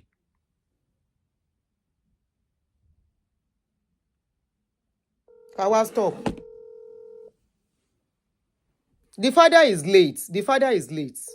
Samuel, hello. Yeah, you called. Ẹ̀gbọ́n mi tó gbáṣkì. Ó lágbára. I'm telling you. I don't know. It's unfortunately this our Nigeria is nothing to write home about. Má bú Nigeria. Má bú Nigeria Tọ́lá. Mo mọ̀ pé ní opportunity tó bá rí báyìí Nigeria lórógo. Let us talk on what is on ground. So basically gbogbo ẹ̀ náà kọ́ la máa blame fún Nigeria fún náà. Ṣé Nigeria ló ní ká bímọ ká má ṣẹ̀tọ́ wa lórí ọmọ ni? Yes, of course. I mean, as parents, you have to be well involved in the growth of your children. You have to know what they do at every single minute. So there's no in as much as they are still under you, it is your priority to see to their well-being. So your child cannot be gone for that long, and you are telling the whole public that that the school is to be blamed. I mean, the school will do their part, but at the end of the day, we are not even absolving the school of total blame here, right? Yes, the school has some blame. How did that guy left? How did he leave the school? They are yet to address that in their own updates. Then she mentioned a staff boss. Which staff boss? Is this Babcock school staff boss? Báwo lọmọ ṣe rí staff boss tó kó sínú ẹ̀ tó ń dẹ̀ gbé lọ sí Èkó? So basically, even that means even the child too is definitely wayward. The mother can't really vouch for the child. Honestly, at this stage, I am not blaming that boy anymore. From what she just said, did you hear where she said the boy lost his card to ma fi jẹun for weeks and she never bothered? Ọmọ yẹn wá other ways láti jẹun náà, ṣé kó kú ni? Survivor lọmọ yẹn ṣe. As to why the child is doing this, is doing that, and you as a mother, you are not moved, So that means the boy the boy came from a dysfunctional home. Yeah, the boy has nobody to look up to. So there's a disconnect somewhere between the child and the mother. So for the child to be gone for that long, and you are not bothered to even look for the child to make sure the child is well situated and everything is going smoothly. So that tells the whole world the real parent that you are. That you are nonchalant, you don't care for the child, you are not bothered. So I mean, we have to question your parenting. Oh, sure, bro. We have to question your parenting. So I mean, the whole thing is chaotic. Thank you. Yes, thank you so much, my sister. So at this point, then tó bá fẹ́ pè wọlé lè pè wọlé, one or two people. I don't want to stay longer anymore. Ìyá tó ìyá Aládì, sórí ọmọ yẹn bó ṣe padà wá sínú ilé. This is not the time to beat him o. This is not the time láti kanra mọ́ tó bá ń wò mí. This is not the time to say wo bó ṣe kó mi síta. No, òun kọ́ ló kó ẹ síta o. This is not the time to compare him to other children. Sórí gbogbo nǹkan tí that I lined out, if you do it, you will make things worse. It is not the time to compare him to other children, to his siblings. No. It is not the time to blame him for what has gone wrong. It is not the time to tell him he caused it. No, take full responsibility as a mother. Minor lomo ekisha àgbàlagbà. Kalomo 18, 19 years old. We will say, okay, but we are talking about a minor. Take full responsibility of everything. I'm talking about your child now, with your child. I'm not talking about the school. About the school, school you've told us there was bullying, but I question that you're bullying. Now, if somebody was bullying your son, the number is pinned. Olayinka, Vicky. If this is the number is pinned, let me make it bold.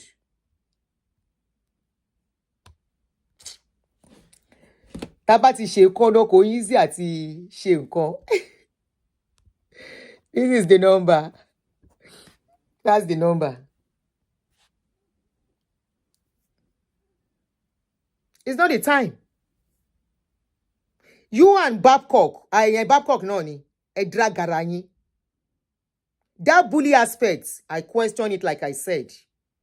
How do you ask somebody bullying your son? Go to my advice here. Number one, what advice do you want a minor, a 17-year-old, that is like a minor like your son? You are asking him to advise you. What the to kilo mo she to fin bere advice lọ́wọ́ Babcock? I'm only Babcock. To fin bere advice. Hello? Yeah, you are on. Charger Kinida speaker. If you are talking, please make it brief. Go ahead. Okay. If you be speaker. What I just want. How loud enough? It's loud enough. What I just want to say is that, like you said, mommy, this is not a moment to abuse anybody. Yes, it's not a moment to be abused. It's the time for yes. Yes. Either abuse to the mother or to the child. It is a time for self-reflection. And she herself, she has said that that child is an adolescent, which means the proper reasoning and that's why she has more work to do. She mentioned a particular statement. She said, if I go home, my mom would kill me. Yeah. That's a very terrible statement. Very terrible one. Yeah. To be thinking. Probably the safe place he could go to was outside. God bless you. His family. God bless you. So that's to tell you, he has a lot of years ahead. As long as you are alive as his parents, you are his safe place until he marries.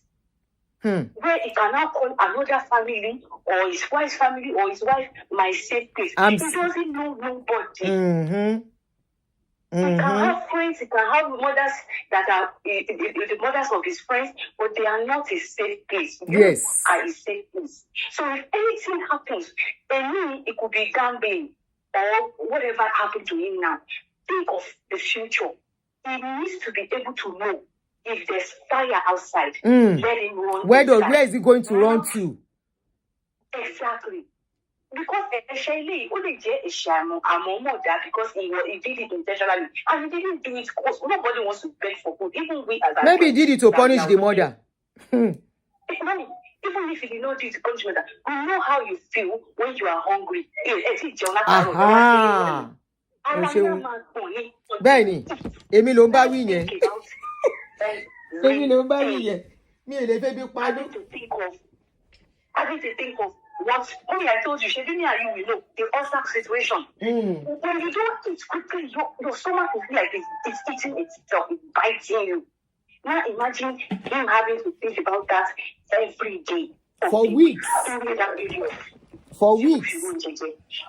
Ọmọ tí ó bá fún ìjọba ó máa jalè. Ọmọ tí ó bá fún ṣe ìbúrúkú tẹ́lẹ̀ ẹ ti tì síta. Because he just made him know that he has no choice than to pay. He cannot complain. And that's just for you to think about, man. Thank you very much.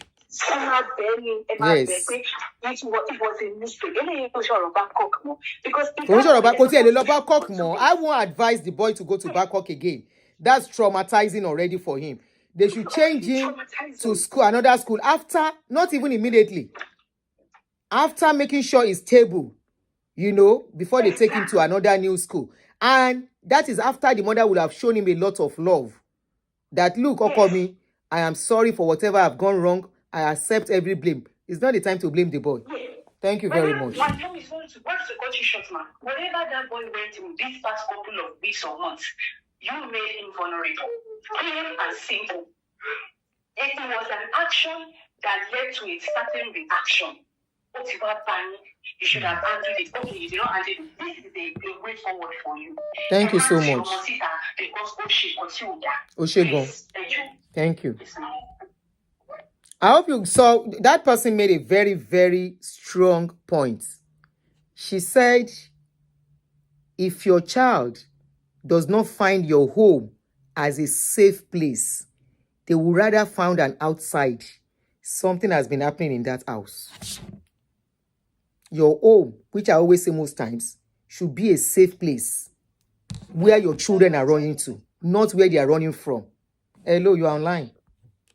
Yes, Auntie Adonai, the woman at first is like kind of her parenting is kind of, I'm not to blame her, it's kind of iffy. Because as a grown up, I can't fast. Even me. As soon as you say my child, my eyes will be wine. Maybe go lay fast though, I can't. So talk less of a young boy of 15-year-old. Can he pay and punish him pelonje? Mama mi ma sọ pé tomo ba ti jẹun tó bá ti yó. Bẹ́ẹ̀ni. Kékeré ni yòókù. Yes, when we were growing up. Ọmọ mi mo yó ni mo gbọ́ mi ọmọ mi mo yó mo fẹ́ mu àṣà. That's what my mom always say. And she will say, "En tó bá lọ́mọ kékeré kò kí n dá ọbẹ̀ jẹ, kò kí n dá kà jẹ." She cooks like she has a restaurant. Every day. Because if a child is filled up, you won't even look at any other person eating. Benny. Because in your moyo, and you are saying it. You shot yourself in the legs. You said you were punishing him with food because he lost his card. The priority is the card.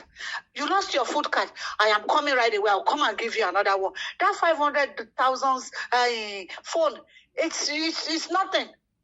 The boy could be using Palasa. Abi? And his stomach fills to the brim. Phone is not luxury. It's only in Nigeria they count it as luxury. It's a necessity. Just for you, for people to know where you are, from one end to the other, to call. It's not like it's luxury that you have to hold it.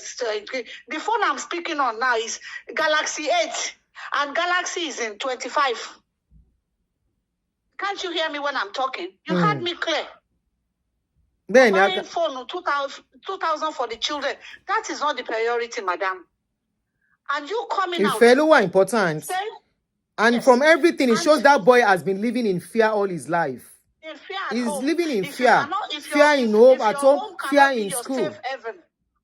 If your home cannot be your safe haven, then something is wrong somewhere.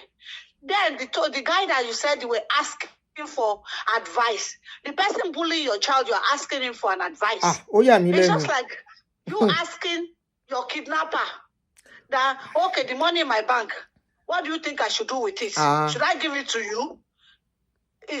That's more or less like that. You said somebody is bullying your child and you are seeking an advice from that person. From that same person. Madam, yes, let this boy go for therapy. And we all have a different way of dealing with grief.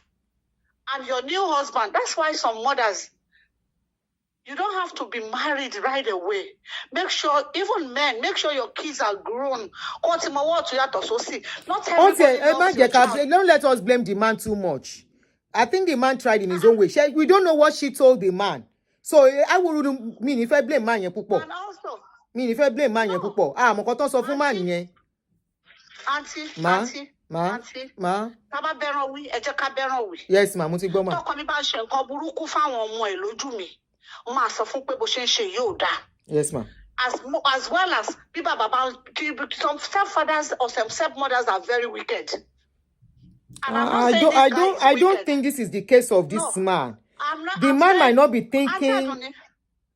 I'm not saying this particular man is wicked. Okay, ma. We don't know what that child is going through at home. We don't know what he's going through. For a 15-year-old boy to be borrowing money, it means there's something wrong somewhere. And gambling It's even during the advertisement they warn you that it's not good for your finances. Because I'm talking about at this young age. Something needs to be done. That boy needs to go for therapy. And you don't have to be scolding him when he gets home. Leave him. Give him love. Don't say, my friend, no, he will run away. Then he will stay under the bridge. Then you'll be looking for him. We'll be back to square one. Oh, damn. So please, and Babcock, I don't know what they're going to do to you, because if somebody ruined my business, I'll be after them. Because you know the Ẹ má jà fuel yẹn púpọ̀. Ẹ má jẹ́ kí ẹ dákun, Babcock gbé sister mi lọ sẹ́yìn court ẹ dákun. A máa bẹ Babcock ní kó má bínú. If he's here, that boy is underage. Ọmọ yẹn because ìyá yẹn náà is traumatized already. Ẹ má jà fuel yẹn mọ́. Ẹ ṣe má. Ó dàbọ̀ ma. Owúgò ológun arìnyà tó fẹ́ máa jáyán. Ó fẹ́ fi ṣàgídí. A dẹ̀ ń sọ fún pé lọ bẹ̀ wọ́n. Just apologize and move on. Ọlọ́run ti ṣe àti rọ́mọ. Hello. Ṣẹ́yìn ni mo tún pè ní. Good evening. No, a new person. Okay, this is a new person. Ohun yín ṣe wá jọra báyìí. You sound alike. All right, sis. English. Evening is about, I think 6 p.m. or so. I should be rounding up. Yes, ma'am. Let me quickly drop my submission. Okay, ma'am. First and foremost, ma'am, permit me to say this. What is the name of that boy, please? Ladi, baby wa. Is our baby Oladi? Like our baby. Our baby, yes. Ọmọ wa ni Ademajiri ẹ. A máa gbòòrò ẹ̀ sí rere. I have to say that in Yoruba. Yeah, Ladi. They're supposed to bring her out, lie her flat, and put K.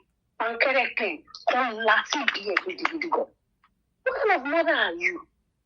For crying out loud, I'm beginning to visualize my 15-year-old boy in submission, all as video. And see, just once in a while, Mama, I pick a story. I didn't really follow a story that much. But I took my time tonight to start the show with you and end it right here with you. So I was able to get one or two things about it. There was total negligence from the home before we now transfer it to the school. I'm not saying that Babcock is perfect. But Babcock has their... Line and see you, Bodolo. Hello, sister. Okay, you are back, yes. They should have, yes. Babcock's supposed to have registration. They're supposed to have book where they mark children that comes for their lunch, dinner, breakfast, of which I know they would have had that in place. Whoever does not come for their food, they need to take it on. Whether the boy has the capacity or has the power, has the capacity to eat or not, they need to see to it. I now begin to visualize a boy of 15 years old wandering about to the extent that he had to run into a bus that was going to Ibafu. Sherry bus in here. That bus. He dropped. Emma Soroyin, go ahead. Let me tell you, Nigeria is so porous now that anybody can lure that boy and kidnap him. Yes, you honestly. Ó ṣáà máa dúpẹ́, adúpẹ́ pọ́mọ yẹn padà, adúpẹ́. Thank our staff. She should thank our staff that the boy was not kidnapped. Adúpẹ́. That is so porous that they can send anybody's head for 20,000 naira. God bless that you. They can send ham for 10,000 naira. A boy that is not, that is just ọmọ tó ní rere tó yìí máa ṣe láyé ni. Developing. It's going places. I have a boy of 15 years old. Here, my son, as of today, I'm just discussing with him 2 days ago that don't worry, I'm going to open an account for you. I deliberately did not open an account for him because of the way I train him here. He has anything he wants, I bank for him. I do not expose him to money. No, maybe because we are living in a developed country anyway. And they need to ask us this in Nigeria, a boy of 15 years old, spending 100,000. What does he use that money for? If I give him SS, he will spend it anyhow. That says a lot. Yeah. The house that the boy is coming from. Maybe this boy is not really enjoying love that he really, really deserves. I got to know that the boy's father is late. Yes, the dad is late. Exactly. And to me, this boy might not really be, for them to have, I want to use the word being dumped in a hostel, in a boarding school. Because me, I have one. You say that one and I don't joke with him or with anybody. Mistake some of us make, some of us women, my darling sister, sorry to cut you short. The mistake some of us make is we try to live in denial and that's the word I will use. Trying to make our child that probably the father is late or the father is separated from, and thinking the new man coming into our life, the child will see them and embrace them in all totality. We make that mistake. So not all these children really accept them. In their mind, they may physically you see them thinking, but in their mind, something else might be going through their mind. They might not even be happy. There are so many things when children are separated from their father or their mother that they go through. It doesn't matter who is playing another role in their life, you know. And sometimes, I get suitors, but because of my son, I took that sacrifice and no. Not yet. Even if I want to eventually settle down for anybody, I don't care of the age. I'm over 50 now. Until when he gets to 18, he goes to school. I cannot say, okay, if suitor come that time, fine, so be it. And if it doesn't come, I just don't want to preempt my son's mind, whereby if a man come into my life now, and that one jettison yes tomorrow, another one will not come, what kind of mother am I presenting to my son? That is the reason why I chose to stay and let this boy, once it is 18, he goes to university or whatever. I cannot, okay, if anybody come my way, so be it. Until you were a widow, you took your time, you train your children. It's not as if you did not want to have a man in your life, but you sacrifice for them. It's not everybody. Even apart from the fact that you are in a developed country, if you are in Nigeria, developed country, it's not even long. How much is that by exactly. You train them, and God helped you to train them. Some women, lackadaisic attitude, nonchalant attitude, people No. Some of them, auntie, not all of them. Some. They are not mentally stable too. Oh, they need more emotionally stable. Let me not use mental. Emotionally stable. Some of us mothers don't know why we are going through that. We kind of transfer that aggression on the children. I never allow my son to feel it. I never allow my son to feel it. In fact, I'm beginning to visualize, imagining that boy roaming about. And I want to say something. Babcock need to investigate Toby. They need to investigate that boy thoroughly. Yeah, Toby, Yabi. Yes. They need to investigate for him to have that effrontery to bully that boy. But hold on, no. Do you, Auntie? I'm not saying the boy did not bully the Ladio. But how is it, will it be for you to still be seeking the advice of somebody bullying your son? Can you imagine? No. She said Toby bullies her son, but at a point she was asking Toby advice. That sounds somehow to me. I'm not saying they should not do their investigation. Some people might have, it might be the age, but they have chicken brain. I'm sorry to use that word. How can you be telling someone, how can you be asking somebody that bullied your son? Quote and unquote, that bullied your son, and at the same time, you still went ahead to be asking a minor opinion on what you should do. Hell no. Sister, me to read time. Thank you so much. So I think they still need to go further in this case, please. They need to go further, and that boy needs therapy. He really needs therapy. He needs to be stable. He came from a dysfunctional home. There's no doubt about that, Auntie. God will continue to help you. Thank you. If I miss your call, I will call. Please don't take long, 3 minutes each. No more call again. I have missed call, like 5 missed calls. Those are the people I want to call, then we'll stop it there. So if I miss your call, I'm calling you back. Hello? Okay, we ring.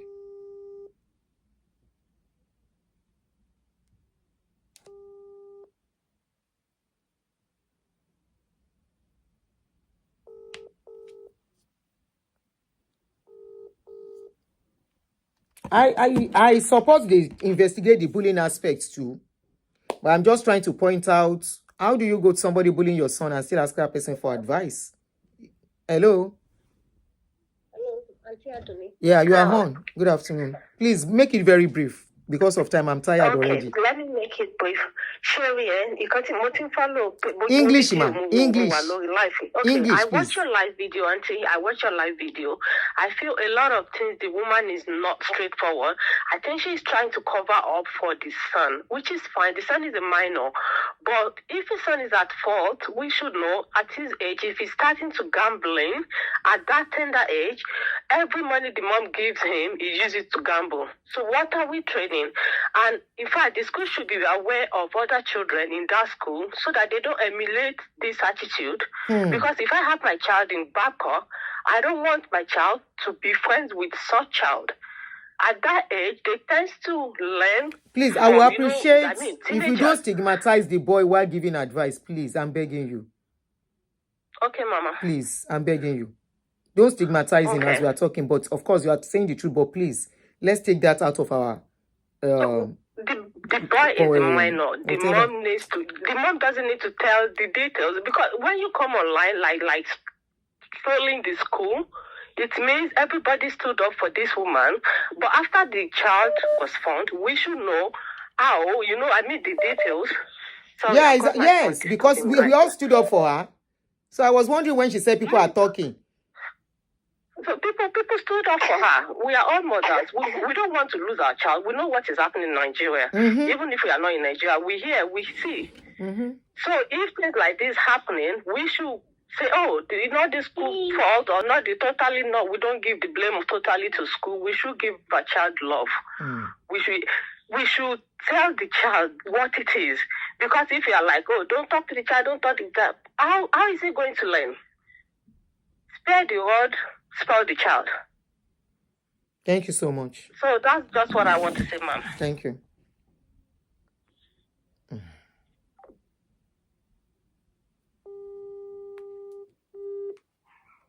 So 2 more calls, then we stop. Hello? Ekale, please, English. Oh. Okay, good evening, ma. Good evening, sis. How are you? I'm fine, thank you. And I want to say well done for this program you are holding. Thank you. When I saw this, the mother crying on your page, and she was saying, Emma Bami Bungo, Ebami Bewoni. I already know that there's something fishy. And this is because I have worked in Babcock before. I'm not in the country any longer, but I worked in Babcock, especially during COVID, and I interacted with students. And I know how parents trust their children, overly trust their children. These children will lie to their parents, and their parents will call the school, and they will be abusing the school and everything. So I know. However, I don't believe this story about missing ID card. You remember that this same mother said that the child does not want to eat the school food. That would not want to eat the school food, and I missed that. And because in Babcock they don't eat meat, and some students cannot cope with not eating meat, so they will prefer to go and be eating in the guest house, which is overly expensive.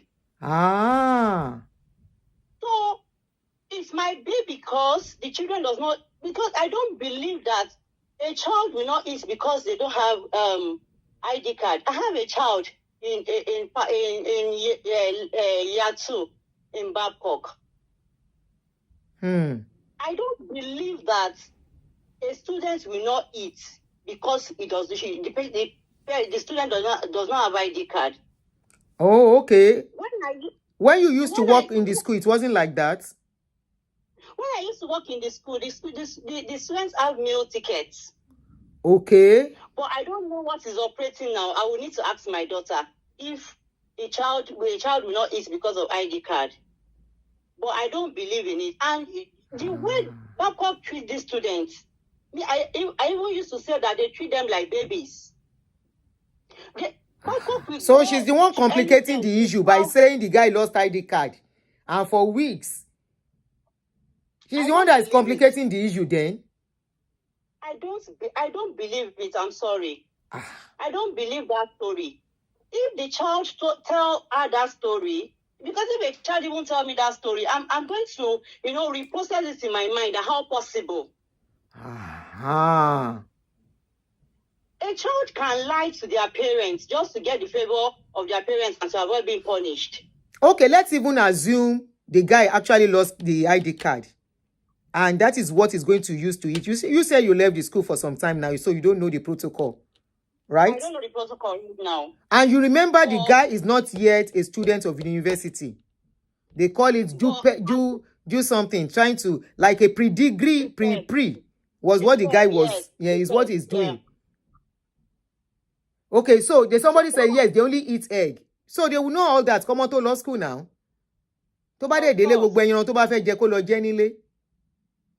They eat tofu, they eat egg. Sherry, these are the things parents should ask their children. Irú èmi náà mi ò lè jẹ tofu yẹn, mi ò lè jẹ, mo ti rí mi ò lè taste ẹ, mi like rárá. That's what they feed them with. So that means she's not really telling us the whole thing then. She's mixing everything up. She's trying to, to cover a lot of things. She has accepted that she has failed. You failed. Àtúnṣe yìí wà. Ọmọ yẹn àtúnṣe yìí wà, kò tí ì le tó yẹn. Àtúnṣe yìí wà. Extra work. Amending things. And ensuring that this child is set on the right path back. But this story about not having ID card and not eating, I don't believe in it. But even my husband is still a lecturer in Babcock University as I speak. My husband is HOD of his department. The way the children are free to approach the HOD at any time, they are free to call the HOD at any time. They are free to, they treat them like babies. I even used to say that these children, they should be able to let them, be accountable and take responsibility because they treat them like babies. So, look, a child not having ID card and not eating for weeks is a cock and bull story. I'm sorry. I don't believe it. I don't, and I pray that God will help this boy,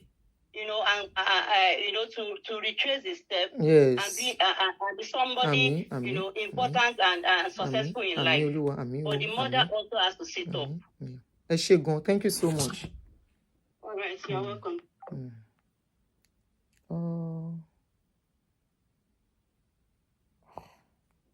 Number wo la ti pè? Ẹ jẹ́ ká stop bí ó ti rẹ̀ mí. Ó ti rẹ̀ mí. Let's stop here.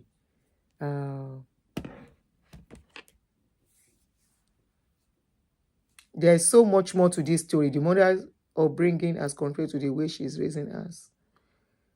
Anyway, I know she's here watching. I know she's likely, or her friends are watching. We are not doing this to ridicule you. We are not doing this to throw you more under the bus. In fact, I'm going to lock the comment section once I'm done with this show. To show it is not to push you under the but so that things will be done in the right perspective. When we come out with stories, we don't say it as it is. We are bound to face this kind of criticism. You know why? Not everybody will just carry a story and be crying. Yes, I did that initially and say, yes, we did. But some things started, wasn't hard enough. And under normal circumstances, both parties are supposed to be allowed to say their truths. Babcock have spoken theirs. You have spoken yours. Some of them tally. Some did not tally. But it's left to you guys, like I said. But I want to advise you. Kò sẹ́ni tó mọ̀ tán, like you said. Stage tó ń pass through yìí, many of us tá ti jẹ́ àgbàlagbà àti pass through ẹ̀. Táwọn ọmọ wa ti wà ní tán ti fẹ́ pé 30. Kálá tètè bímọ ní ó yẹ káwọn ọmọ wa ti lé 30. So a lè fi wọ́n lágbà tó jí sí kòtò, ó kára yòókùn lọ́gbọ́n. A lè fi rírí ayé ká fi advice and tell you where you made mistake, which we have done in the video. Tó bá wá mú ẹ kó bú tọgbọ kó bú èmi ò ní dáhùn. Tó bá rí mi dáadáa mi ò ń dáhùn sí èébú lórí social media pé èèyàn kan bú mi máa gbé fídíò lágbájá ó ṣe eléyìí. Ẹ̀kọ́ tó wà nínú ọ̀rọ̀ tó sọ àtàwọn lapses tó wà ńbẹ̀ is what I have done. And as it is, ẹ ṣé everybody. A dúpẹ́ lọ́dọ̀ Ọlọ́run, you were able to see your son. Ṣó wá rí Ládì yẹn? Ọmọ ńlá ni. Ikú yẹ̀. Òun lọmọ yẹn. What he went through, and you can still see him alive. Some other children, lọ ra nǹkan wá, náà rí wọn mọ́. Go and buy something next door, and that will be end. Especially in that country. Your son was outside for 2 days. Sleeping on the streets. Konto Berry. So I want to believe it was the 3rd or so. Abijo mi le filo tefiri. You are so lucky. Òkú ọ̀run, òkú ọlọ́mọ bàbá ẹ̀ ò sùn. Kò jẹ́ kọ́mọ yẹn bọ́ sọ́wọ́. Like I told you, tó bá jẹ́ para máa ń kan ẹ́ tó bá ń rókódó. Sọ fún ọkọ ẹ kó dó ẹ dáadáa kára ẹ balẹ̀, má kanra mọ́mọ yẹn o. Má kanra mọ́ Ládì. Jẹ́jẹ́ ló jókòó tó ní kó máa bọ̀ nílé ayé. Ọ̀rọ̀ tó wà nílẹ̀ yìí, all he need is love. All that boy needs is love. To win him off whatever habits. It's just, the habit is not so, he's still young. It's still something you can take off him. All he needs is love. Don't blame that boy. You will not help yourself if you start blaming me. Allow that boy some time off before you go enroll him. Jẹ́ kó máa kàwé nílé. But do it your own way. But if I'm asked, this is the things I think you should do. While you are, don't let him go back to Babcock. It won't help him. Look for another school for him. It doesn't have to be private. It doesn't have public. Unilag. No, no. Unilag làwọn ọmọ mi lọ méjì nínú wọn kí n tó kọ́ tó wá bí. One of them was almost done in Unilag. The second one was in 200 level ní Unilag. Ni mo kó wọn. Change some things you are doing that is not right. Read about parenting. We can't stop learning. Okay? You can read. Read about parenting. When you have a child that is challenging, how do you go about it? Read about it to help you. And on this note, thank you everyone. Our labor over there shall not be in vain. And iridamu latara omo. Any wonderful evening. Don't expect me tomorrow outside. I'm not coming online tomorrow. Good night.